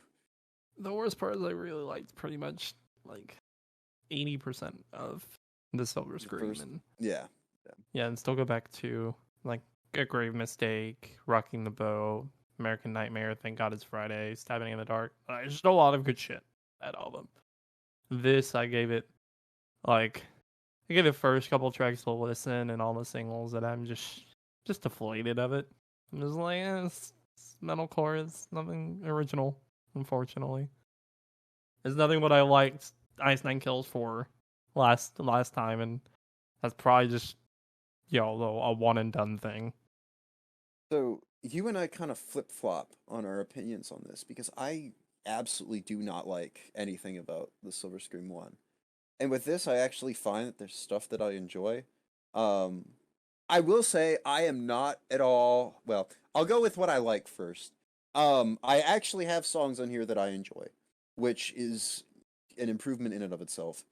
I think Ex Mortis is my favorite song on here by far, and it's not even close. It's unlike any other it's got kind of a sea shanty vibe to it, but not in the same way as like an Ailstorm or anything like that.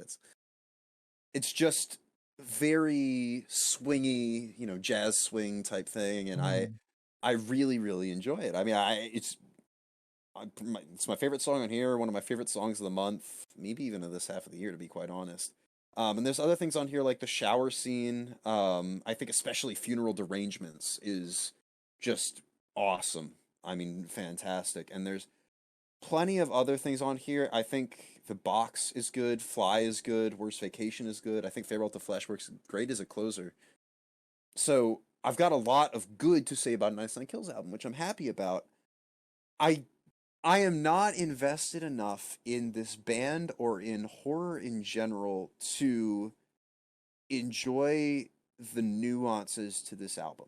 So for instance, with like Opening Night and Welcome to Horrorwood, I am not invested in this band's lore. I don't want to be. And I think, quite frankly, having the thing be, oh yeah, the lead singer, Spencer Sharness, like killed his wife. Like, I feel like as somebody who is not invested in the lore, it just gives off creepy vibes of like when he actually does kill his wife, like 5 years from now, they're going to look back on this and be like, huh, maybe maybe we should have paid more attention to it. I think And like, it's I interesting understand you say that because it's like I don't really care about the Ice Nine Kills lore either, but Welcome to Horrorwood is my favorite track on this album. Yeah, and then there's stuff like Assault and Batteries with the yeah, whatever. You'll Be Mine, that 1 second voice clip in Take Your Pick during the chorus ruins the entire song for me, and I don't want to listen to it. I think that for every good thing that this band does on the tracks that I don't like, there's just one little bit of their personality and what they're going for that they inject that ruins it for me. And it's so upsetting because there's so much good on here. I think even more so compared to the Silver Scream 1 that I want to actively enjoy. And it's that one bit that for somebody who's a fan of the movie or who's invested in the band, they'd love it. You know, and they think it would add to it, and it's helping convey the message and references to the movie and all that. But for me, it's just, if it's really out there in terms of a reference, then it's kind of ruining the song for me, which is unfortunate, and that's like a subjective thing rather than an objective issue that I have with this. I mean, I've damn near gave this a 10 on my nerdy-ass Google sheet in terms of instrumentation, because I love the instrumentation. I think the drum work, especially the drums, but the guitar work, I mean, everything. Spencer's voice is incredible. I mean, there's every aspect of this band in terms of music I like. It's when they put it all together and go with their, I guess for lack of a better term, I'll call it a gimmick, that they lose me. And that's just because I'm not invested. I don't like horror, and their choices for me, I'm not seeing it as a reference. I'm just hearing it as a listener of this band. And if I don't like it and I don't have a reference to latch onto, I'm not going to enjoy it. But it's really unfortunate, because I think that this is overall not incredible, but a fantastic album. And I want to like it more than I can. I just can't get past certain things. But that is a major improvement for me over how I felt about the first Silver Scream. So I'll take it to the bank.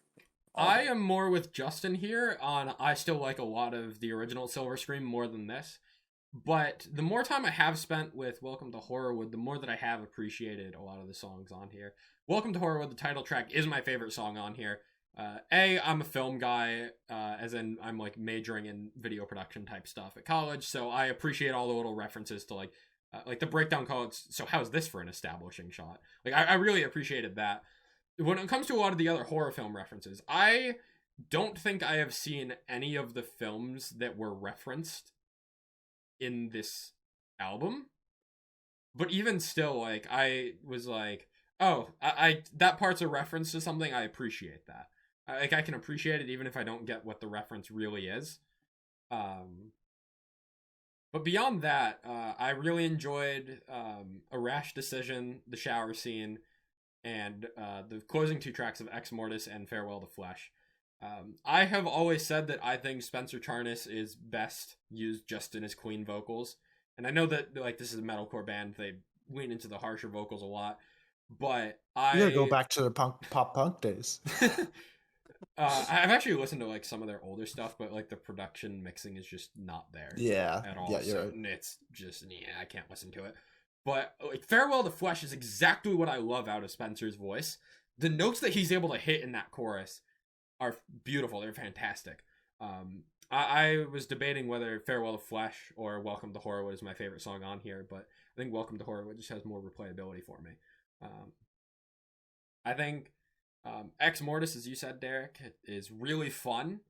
And then the shower scene, I think, even though I haven't seen the full movie, I know what the shower scene is. I feel like it's hard for people not to, with how iconic that scene is.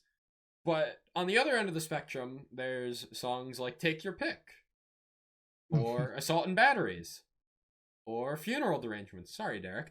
I really do not care for any of those songs at all, especially Take Your Pick. That song fucking sucks. I also just don't like songs that go that heavy, so that makes sense. Funeral Derangements kind of falls into the same category, but less so because it has an actual chorus that I can appreciate. But beyond that, I don't really. Funeral Derangements and Take Your Pick are my two least favorite songs on here. Yeah, I don't know. It's like there's good moments on here, but they don't stand up to my favorite moments from the Silver Scream 1, and it left me a little disappointed, even if this album has grown on me with time. So, before I get to my review, I have a very special guest. And she's the first person to ever hear Take Your Pick. And she is here to give her review on the album. Let's go! The whole thing, apparently. Wait, what? So here she is. It's my girlfriend, Callie. Let's go, Callie! Wait, what? Thank you for the very sweet and warm welcome. How do I start this? I don't know what to say. Thank you guys for having me, even though it was just very abruptly thrown onto you guys. just a little backstory onto how I was the first person to listen to Take Your Pick. You guys know how Ice9 Kills had that scavenger hunt for their singles in different cities? Yeah. So, due to a miscommunication, or basically we happened to find the umbrella first just by wandering around. And then we listened to the music, and we listened to the single, and I'm not gonna lie, I was a little shocked at first. It's not something that I'm usually you and me both. You and me both. It's okay. Yeah, it was a little, I listened to it, I was like, oh, what is this? It's a little hard, just a touch. But after listening to it a couple times, it definitely became one of my favorites. So to give like a quick, little recap on what my thoughts are on this album. Personally, my favorite song on this album is Salt and Batteries because of the 8 letters that they include right before the chorus. Oh, the evil doll thing, right? Yes, That's my least favorite part of the song. Well, see, I get crapped on that too because Toby considers it bad lyricism. Like he thinks it's so basic. It's so like, oh, it's whatever. Not creative. Thank you. Very not creative. But personally, I think it adds a nice touch. I can imagine it being so very like it involves the audience a lot. I can just see it'll match with everyone else. To my least favorite song, I'm not gonna lie, I did not like Farewell to Flesh in the beginning because I found the rhythm a little bit difficult to pick up right before the chorus, but then as I listened to it a little bit more, I honestly don't like Worst Vacation. I feel like you just you shot Jacob through the heart and like he's bleeding out behind you. Like No. It's all songs on this album are amazing, are really, really, really good. I just don't like Worst Vacation. I listened to it right before I got on here just so I had an idea of what I was talking about. and then I kept listening to it and I was like, I don't think it really resonates with me as much as the other ones did. And we tried to watch as many of the movies just so we can relate to the song a little more, and just Worst Vacation wasn't it for me. And that's my hard but truth opinion. Yeah, I don't know what else to say. How was the ARG search? Like apart from the finding the umbrella, like the scav hunt. That's what it basically is. It's an ARG. Oh, okay, yeah. So basically, we went down there, and so Jacob was obviously wearing Ice9 Kills merch, and this girl with black and orange hair, like we spotted her from a mile away, and she came up to us. She's like, "Oh my god, hey, like you guys are looking for this too? I've been here however long before you guys, and we couldn't find anything." So it's basically at Distillery District, which is a very popular place in Toronto, and there's a left side to it and a right side to it. That's why I'm explaining it.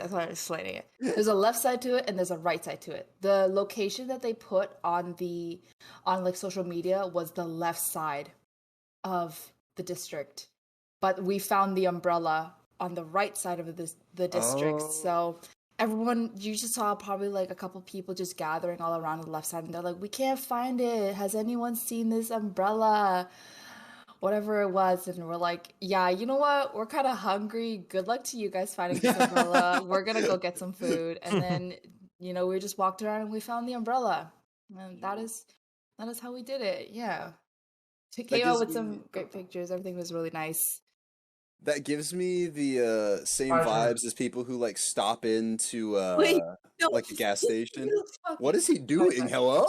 He's trying to take the headphones away from me. What because a coward! Has to say, I'll give you. You'll get your chance. Okay. You know what? This is a very. You need to tell these guys they're wrong. They're wrong about what? Their opinions. For what?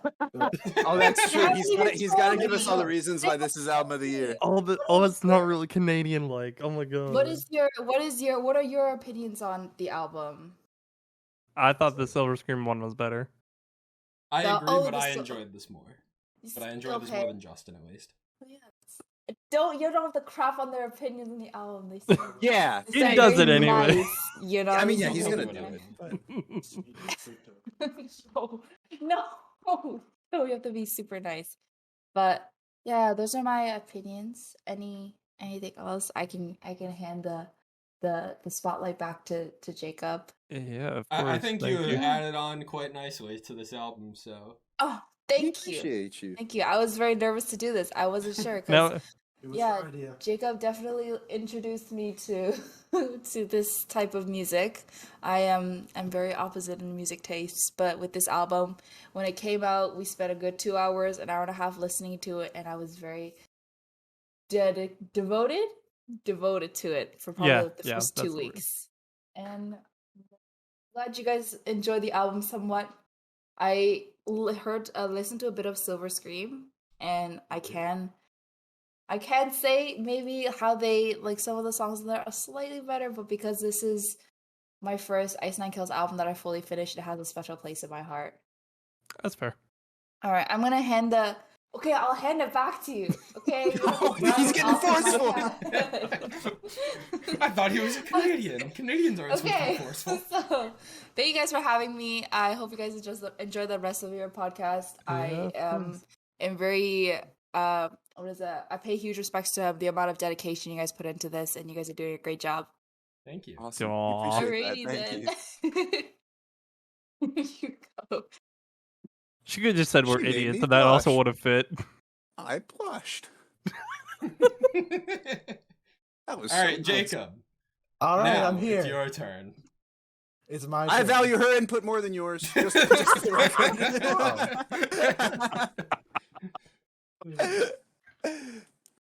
Okay. So, Okay. this band Yeah. has Ice gone Nine Kills. through. Yes. Ice Nine Kills. Mm-hmm. Has gone through an almost complete lineup change since the last album. And they managed to put out something better No. to the Silver Scream. Yes, they did. Yes, they did. Damn. That was that was certain. Okay, so tell me why then, if you're so sure.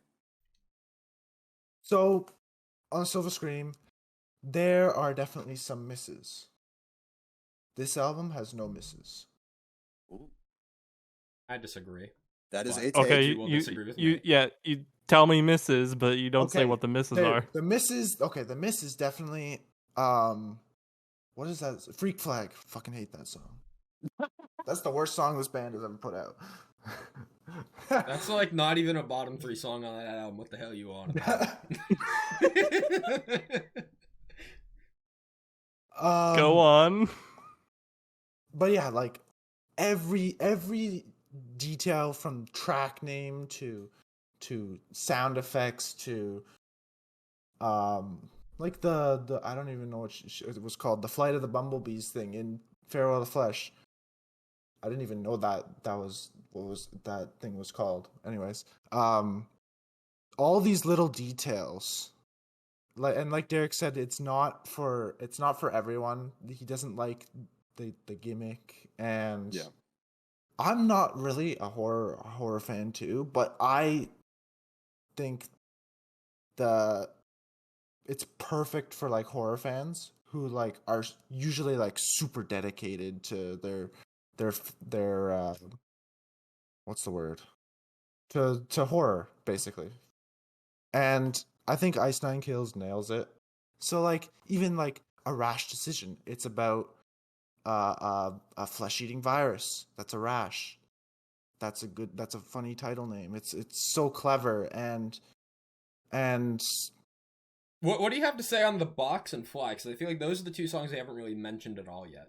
so oh man, The Box is my least favorite song on the album, I think. Oh, I think it's just because of Brandon Saylor. Or Saller. How do you pronounce his name? no idea. No idea. Yeah. Anyways, I think he ruins it. But I want to say the transition between the box, Fly, and Worst Vacation is like top notch. Like they all flow together so nicely. Fly reminds me of like World in My Hands kind of song from Silver Scream 1. Mm-hmm. That's my biggest comparison. I can definitely see that. Yeah. So it's not my favorite, but I can still appreciate it for what it is. And we got to talk about Ex Mortis. I don't know if you guys already did because I wasn't really on the headphones, but it's the weirdest song this band has put out, I think. Actually, they put out a lot of weird songs. But Ex Mortis is up there though. yeah. Yeah, I think it like it's almost like a Disney movie sounding. Anybody agree? Anybody? No? To an extent, I guess. Yeah. Like I feel like I'm in like some sort of march when I'm listening to this song. And I feel like that would be really fun live. Yeah, it's I could see kind of like instead of a, mosh pit type thing, the crowd's like not waving, but moving back and forth like left right type thing. Yeah. Yeah, I don't know. I don't know how much more that I could say on the album just because I feel like I've expressed all my thoughts, but I think that the peaks on here are very good, even though we're not as high on the album, I guess, as you are. Just there's a lot here to enjoy, whether you're a metalcore fan, a horror fan, whatever. Or not. Yeah. Or neither. Also, she's wrong. The best song on the album is Worst Vacation. You let her come do a review and then you just tell her she's wrong. But the best song is Worst Vacation. Not the worst song. The best song. I want to hear comparisons. I don't know how high you guys were on It Is the End from last album, but Farewell to Flesh to It Is the End. Both are fantastic closers. I think I would take Farewell to Flesh. Even though It Is the End grew on me a lot with time, I think I like Farewell to Flesh more. Yeah. This Is the End was one of the songs I didn't like off that album. So Derek? Derek's gonna say Farewell to Flesh. I'm minority again. Yeah. Farewell to Flesh is better. It's close though. It's close. I think It Is the End does a better job with the theatrics than Farewell to Flesh. I just think Farewell to Flesh is more of what I want to be hearing out of Ice Nine Kills. So it's just the fact that it is the closer being like, I don't know. It's less about it being the better closer and more about, I just think Spencer does things with his voice in Farewell to Flesh that I enjoy more so than It Is the End. Also, the shower scene. Do you guys think it sounds like different from the rest of the album? Because I remember this is before the Silvers. This is like right after the Every Trick in the Book came out. They asked their fans if they want to release a song about Psycho or a song about The Shining, and The Shining won. So they released Enjoy Your Slay. Mm-hmm. Do you think the shower scene has been like kept? It's because I almost feel like it sounds more like their old style than the rest of the album, and I'm thinking like it's been I don't know what the word, but they've kept it for a long time and they're just releasing it now. Like they've kept it in the vault, I guess. Kind of like what's that one Architect song that like sounded like Discourse is Dead. Yeah, kind of like a Discourse is Dead situation. Yeah, exactly like that actually. I don't know. I haven't listened to anything pre the Silver Scream one, so I wouldn't really be able to make that judgment. Oh man, wait! You said you tried going back to their older albums. Well, I haven't listened to any of them in full. I've listened to like one or two select songs off of a couple of their older stuff. Yeah, this is one of my favorite albums of the year. This is my favorite band. Of course, it's going to be up there. So, I wonder.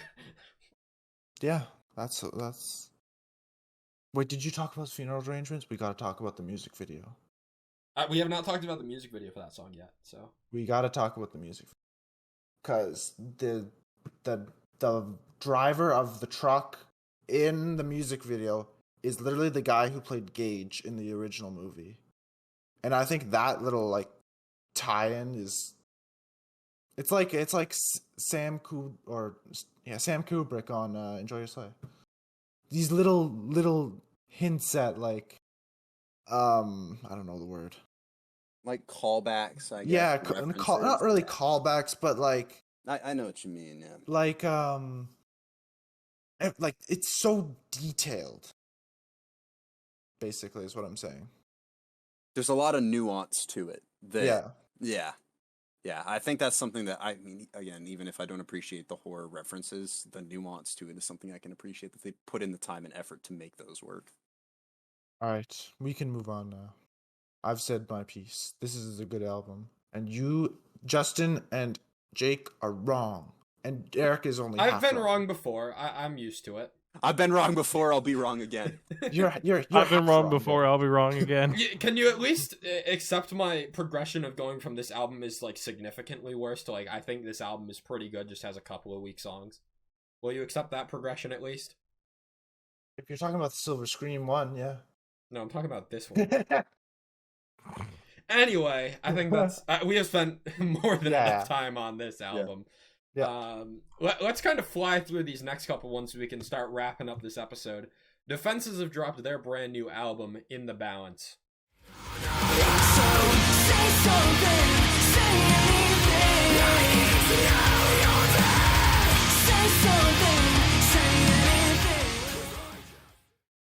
Now, as the biggest fan of this band here, I want to keep this one a little brief because I was a little underwhelmed. I really enjoyed In the Black and False Gods as singles. They had my hopes up. The album didn't really deliver on that. The only non-single that I really spent a lot of time with was The Heart. And I can't even tell you why it just clicked for me more. That's generally how I feel about a lot of this album. Like, I have every song on this album in my playlist, but I can't tell you much about a lot of them because they all kind of blend together. And it's not that I think they're bad in the sense that they blend together, it's just that a lot of them sound very similar. And that very similar sound still sounds good to me, but I was expecting more out of Defenses, so I'm left a little disappointed. It's still very much a contrast of her clean vocals and the harsher vocals, and they still play off of each other really well. It's just there aren't that many super memorable moments for me to latch onto in comparison to their EP from last year. So I'll open the floor to you guys real quick if you have any thoughts before we move on. But I did not get to this album, unfortunately. I didn't either. I had to make some decisions, and that was Yeah. unfortunately that one. That's totally fair. As I said, I think there's one song from the album that we didn't cover as a single that you would check out. It would be The Heart. I think it's funny how those three songs all run back to back. In the Black, The Heart, and False Gods. I really enjoyed that stretch of songs, but after that it kind of all blended in with each other. Alrighty then. Next up, we have TheCityIsOurs, who have dropped their brand new album called Coma.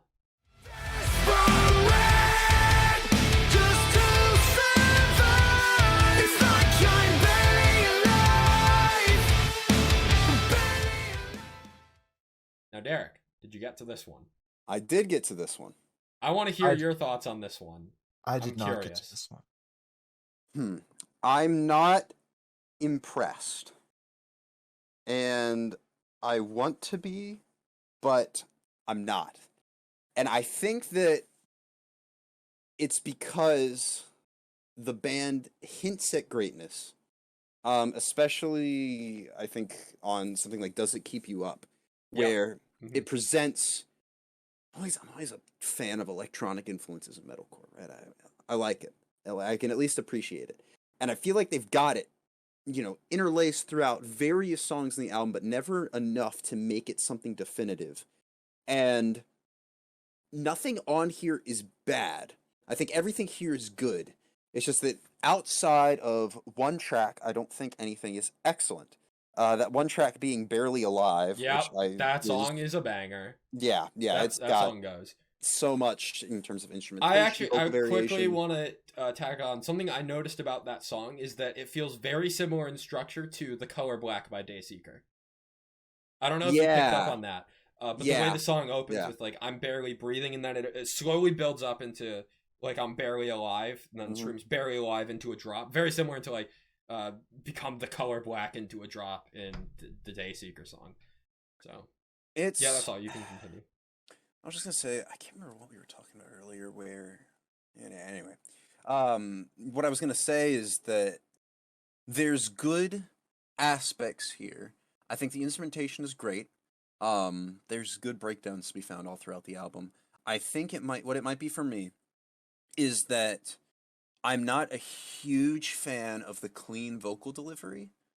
And so it's kind of like these defining verses or choruses that would contrast well with the uncleans, which I think are fine, don't hit as much for me personally as I want them to.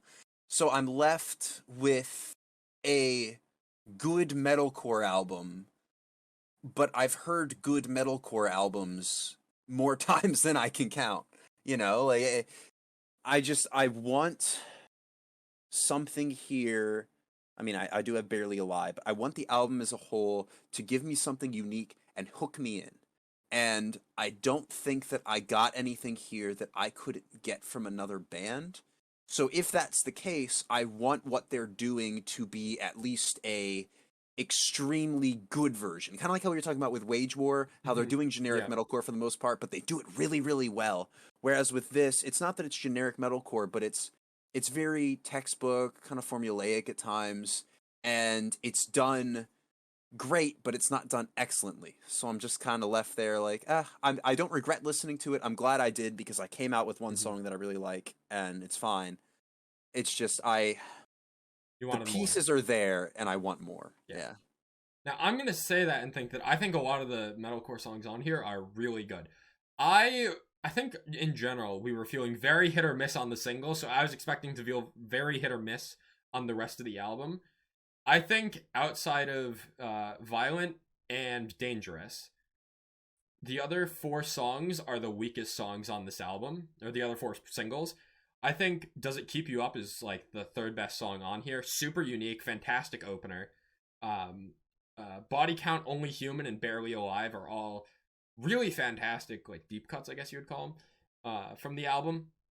Non-singles, maybe. And then Save You With My Love is a really good closer. It hasn't had the staying power that I hoped it would, but it definitely hits that closer energy that you'll like to see to wrap up an album experience. The way that Madre transitions into Barely Alive as well is really cool. It's a nice break from a couple of heavy songs back to back, which is what I wish this album almost did more of. I think this album has a bit of an identity crisis, which could basically entirely be solved by removing one track, being Death of Me. I think you remove that one track, and this album flows significantly more cohesively, and this is probably like on the verge of being a lock for my top 10 albums of the year. I think, because the problem is, Does It Keep You Up kind of starts soft, then you get Coma, which is heavy. Death of Me is softer, then you get Violent, which is heavy. Regret About Me is soft, then you get Heavy and Dangerous. And then you get So Sad, which is like a bit softer, and then you get heavy in the rest of the album. I think you remove Death of Me, so you have like a soft something, and you have 2 heavy songs, then you have a little bit of variation, and then you end it with like a streak of heavy songs. I think that flows so much better instead of literally just switching back and forth from like melodic song to metalcore, melodic metalcore, melodic metalcore. I think that identity crisis is really holding me back from appreciating this album to the fullest extent. And also to mention that you remove Death of Me, and then you're just left with Regret About Me. I feel like those 2 songs kind of blend with each other just because they're titled very similarly. I really think removing Death of Me just fixes so many of my problems with this album. And it's not that Death of Me is even a terrible song. I think it's probably my least favorite song on here. But it just ruins the flow of this album, and otherwise an album that I really enjoyed a lot more than I was expecting to, based on how hit or miss I was with the singles that were released prior. So overall, coming out of this album, pretty satisfied, particularly with Violent and Dangerous from the singles, and then Does It Keep You Up and Barely Alive of the non-singles have really been keeping me going throughout the last few weeks of October here. That's kind of all that I have to say on this album. So I think we're ready to move on to something that you guys can all talk a little bit more about. if I were to assume. Amazing things. The You new could album say from that. Don Broco. Huh?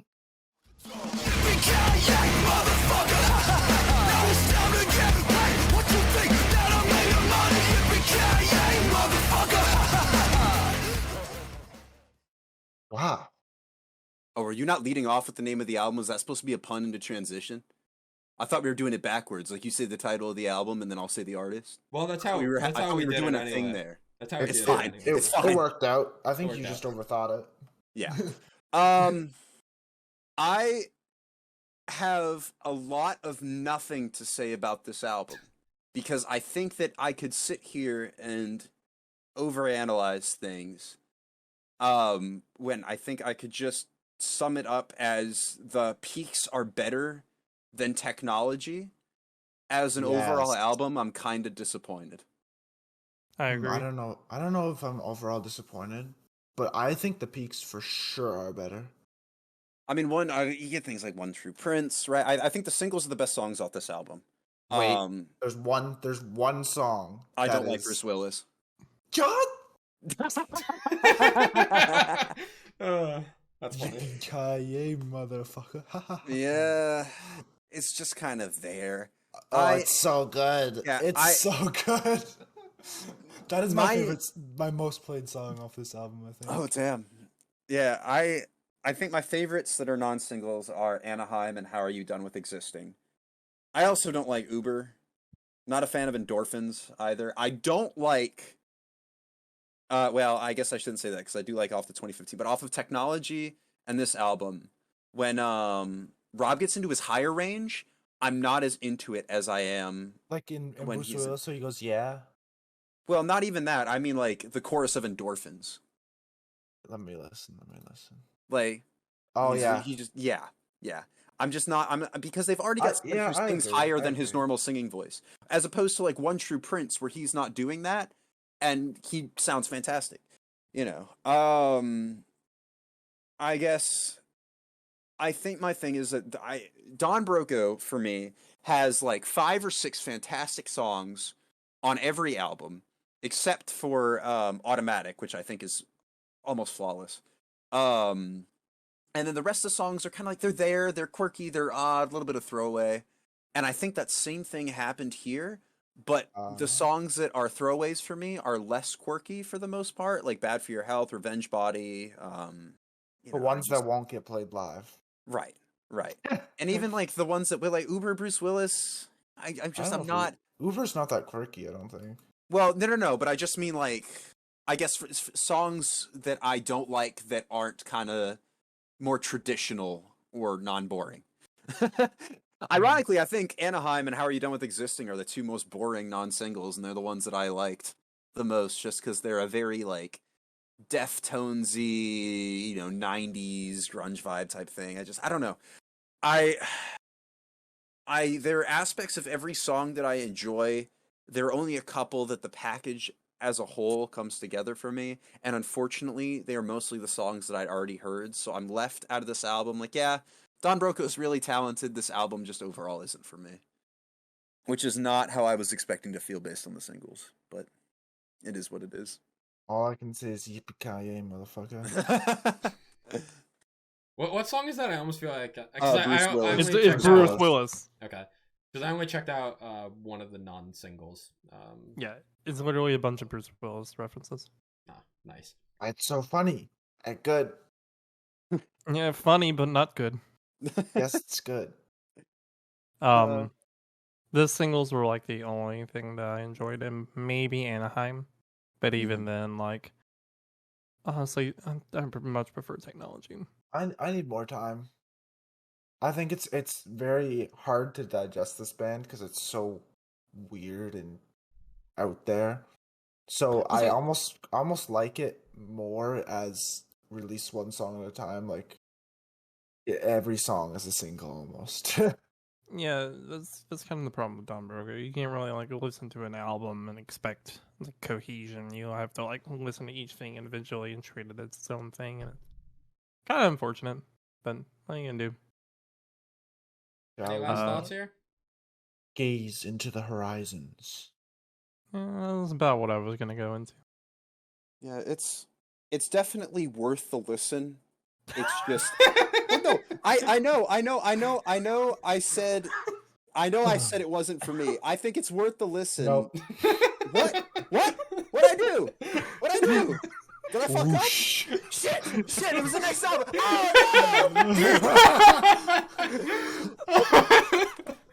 Oh That was a good talking one. privileges.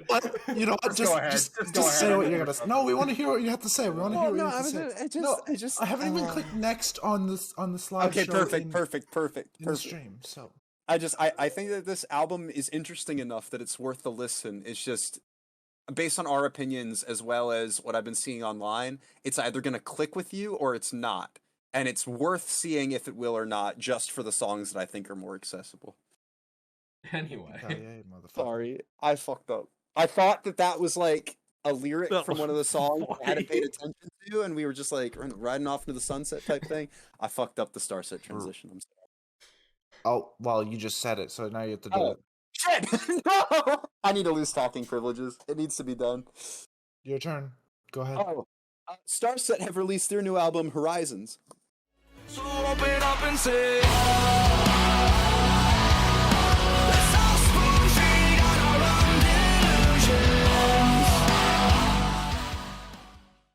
This is it the is episode certainly of a like STARSET album. This is like the most scuffed episode. the episode of like terrible transitions.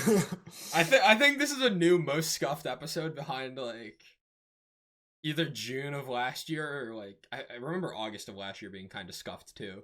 If we're gonna be like this for next month, holy shit, we're fucked with all the shit. All right, what do we think about this STARSET album, boys? It sure is a STARSET album, all right. It's a STARSET album. Can we start off with favorite songs? Yes, I'm down for that. I'm down. Justin, are you down? I'll start. Wait, we need to see if Justin's down. I'm not stopping you guys, so sure, go for it. Okay. My favorite song on here is Leaving This World Behind, but I know we already talked about that one as a single, so I want to make special note of Dreamcatcher and particularly Tunnel Vision. I think Tunnel Vision has a huge chorus on an album where otherwise everything blended together very much for me. So having that huge chorus on Tunnel Vision helped it stand out a lot. I have quite a few. Leaving This World Behind, Earthrise. Of the non-singles, I'll go with this Endless Endeavor and Devotion, or De-Evolution. I keep bringing Yes. Devotion. De-Evolution is also really good. De-Evolution is my favorite. Derek? Besides Leaving This World Behind, my favorites are Dreamcatcher, Annihilated Love, and Otherworldly. Kind of diverse here. Yeah. We got a versatile lineup. Can we all come to a mutual agreement that Alchemy sucks? I don't know if again. I don't think it Okay, yeah. sucks. Thank you for I think agreeing. it's one of the weaker tracks off this album. All right, so we Yeah, all agree. kinda Awesome. weak. I don't think there's a bad song on here, actually. I'm gonna put that one out here. I think besides maybe Wage War, this is my favorite album of the month. The best thing about STARSET is that they are consistent. Yeah. Like, that is easily the best thing. Like, It's of your I feel like with 4 STARSET. albums? It's Yeah, also like- it's a double-edged sword though. Yeah, that's what I was Yeah, gonna that's- say. Because like that's the if I'm problem with it. relating it to like Amaranth, they're my favorite band, but they're super consistent at just giving me the same exact sound that I want, and they're always gonna end up in my top 5 album of the years just cause they're my favorite band. STARSET are kind of the same deal, where if like STARSET are one of your favorite bands, they're gonna keep making STARSET songs, and they're still they're gonna sound very similar album to album, and if that's your thing, then great. But for someone like me, where it isn't fully my thing, then outside of a couple songs, I'll kind of just move on.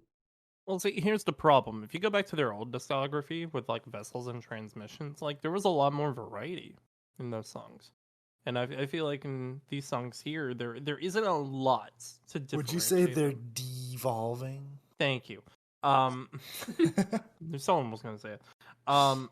There's a lot of cohesion with this album, but it sticks to like this very same kind of atmospheric, very airy sound that you will pretty much get from like this album, a lot of the last album. If you go back to like their old discography, like a lot of their songs sound pretty different. That'll actually, when I listened to this, I actually went back to Vessels and gave it another listen and was like, man, old STARSET is great. And this sound is good, but I know what they have done in the past, and I don't think they're ever gonna kind of like go back to that. I feel like they're just gonna kind of follow this scene that they've created themselves, which is fine. You know, it fits with the theme they've kind of got going on with the three dots, kind of the mental tracking thing that they've been doing in the music videos and stuff. So it fits, but I mean, it's not really in it for like the experience of a song. Just like trying to actually find good music, which is all good. That's what I got. I want to give special mention to the fact that the end of Otherworldly ends with a clip about flying too close to the sun and transitions into a song named Icarus. Yeah, That's probably one of my favorite artistic choices on this album. I How think did I that miss this album is an absolute masterclass on choruses, and I think that every song on here is huge in its own way, even if it doesn't sound like it.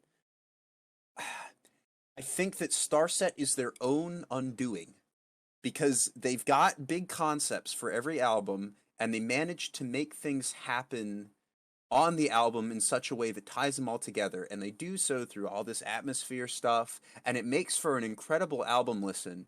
But as individual songs, a lot of the songs feel like they're overstaying their welcome in terms of being able to be put on shuffle, maybe in a playlist.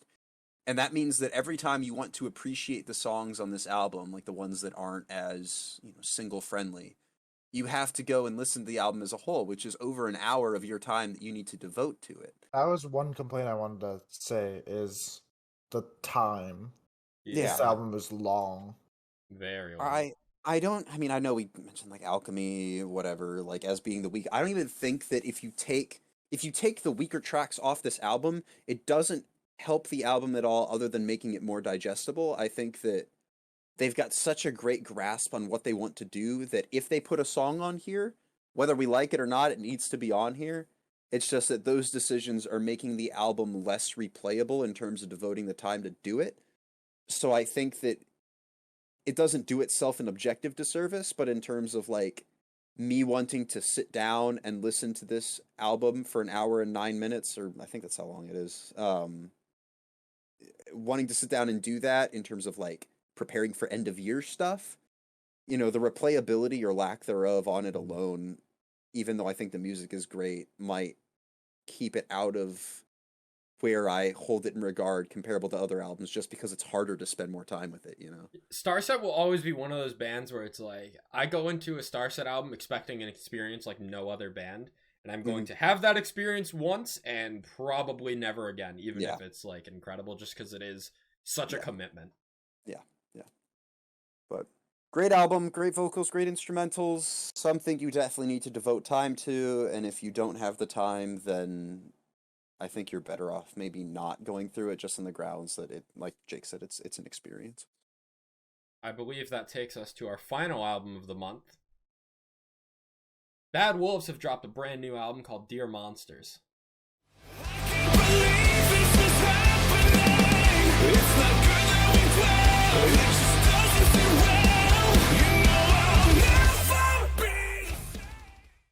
This is one that I think we kind of threw in last minute. Released at the very end of October. It wasn't something if I was sure if we were going to talk about or not. But I was pretty pleasantly surprised with this album. It's very much a Bad Wolves album. You get some octane core type stuff. You get some ballads. But you also get some pretty heavy stuff. I kind of forgot how heavy this band could get at times.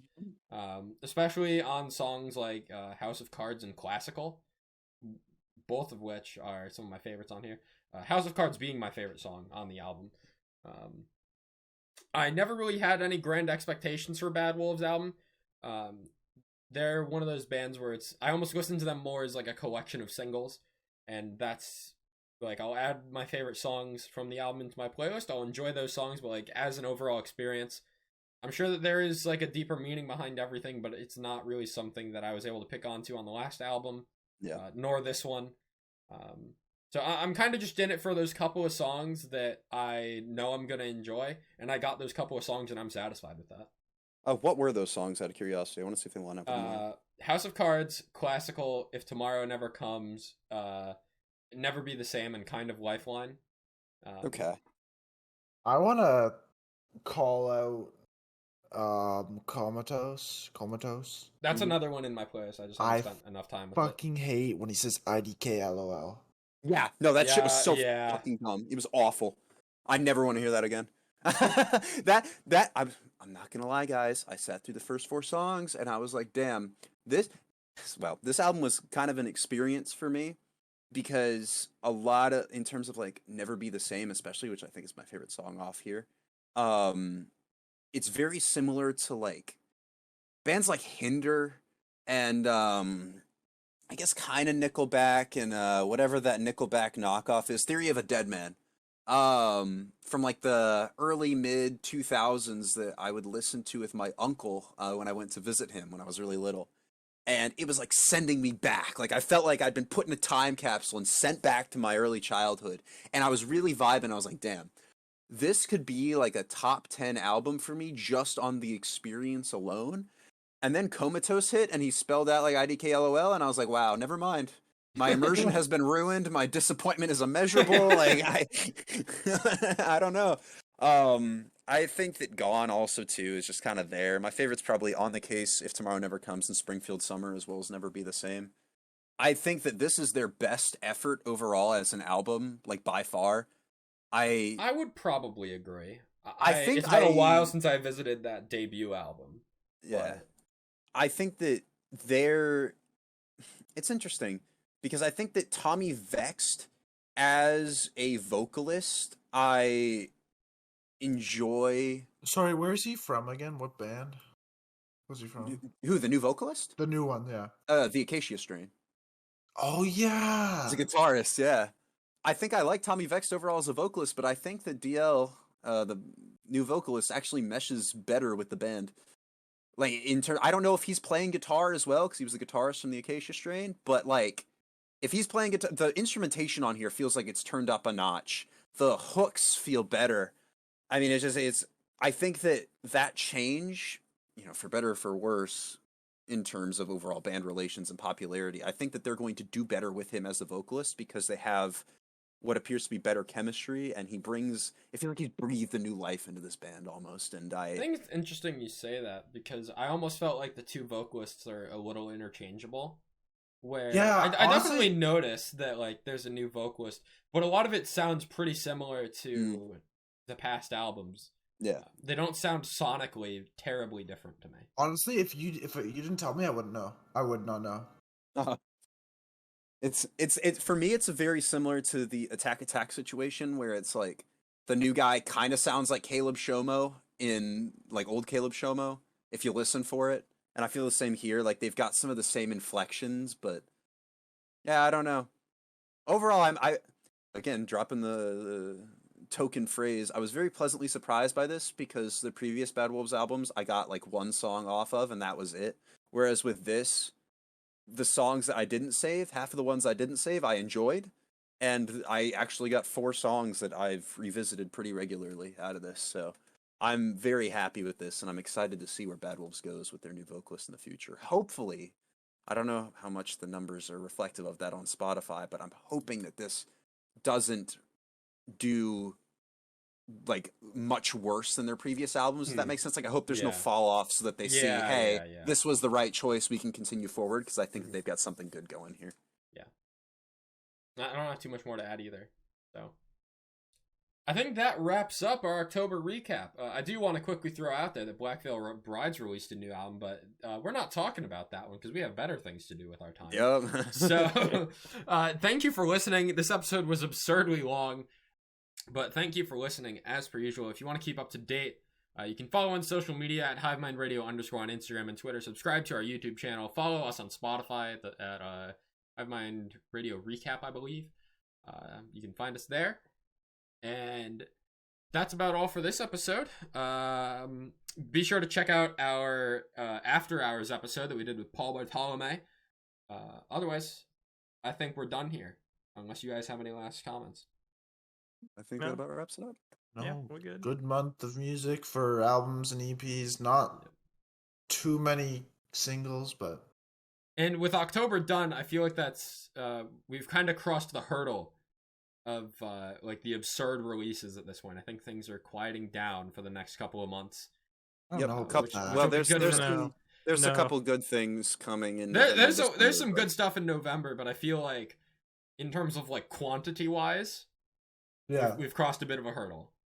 Round of applause. Woo, we did it, guys! Thank God. Thank you for listening. We hope you enjoyed. Have a good night. Peace. Bye. Goodbye.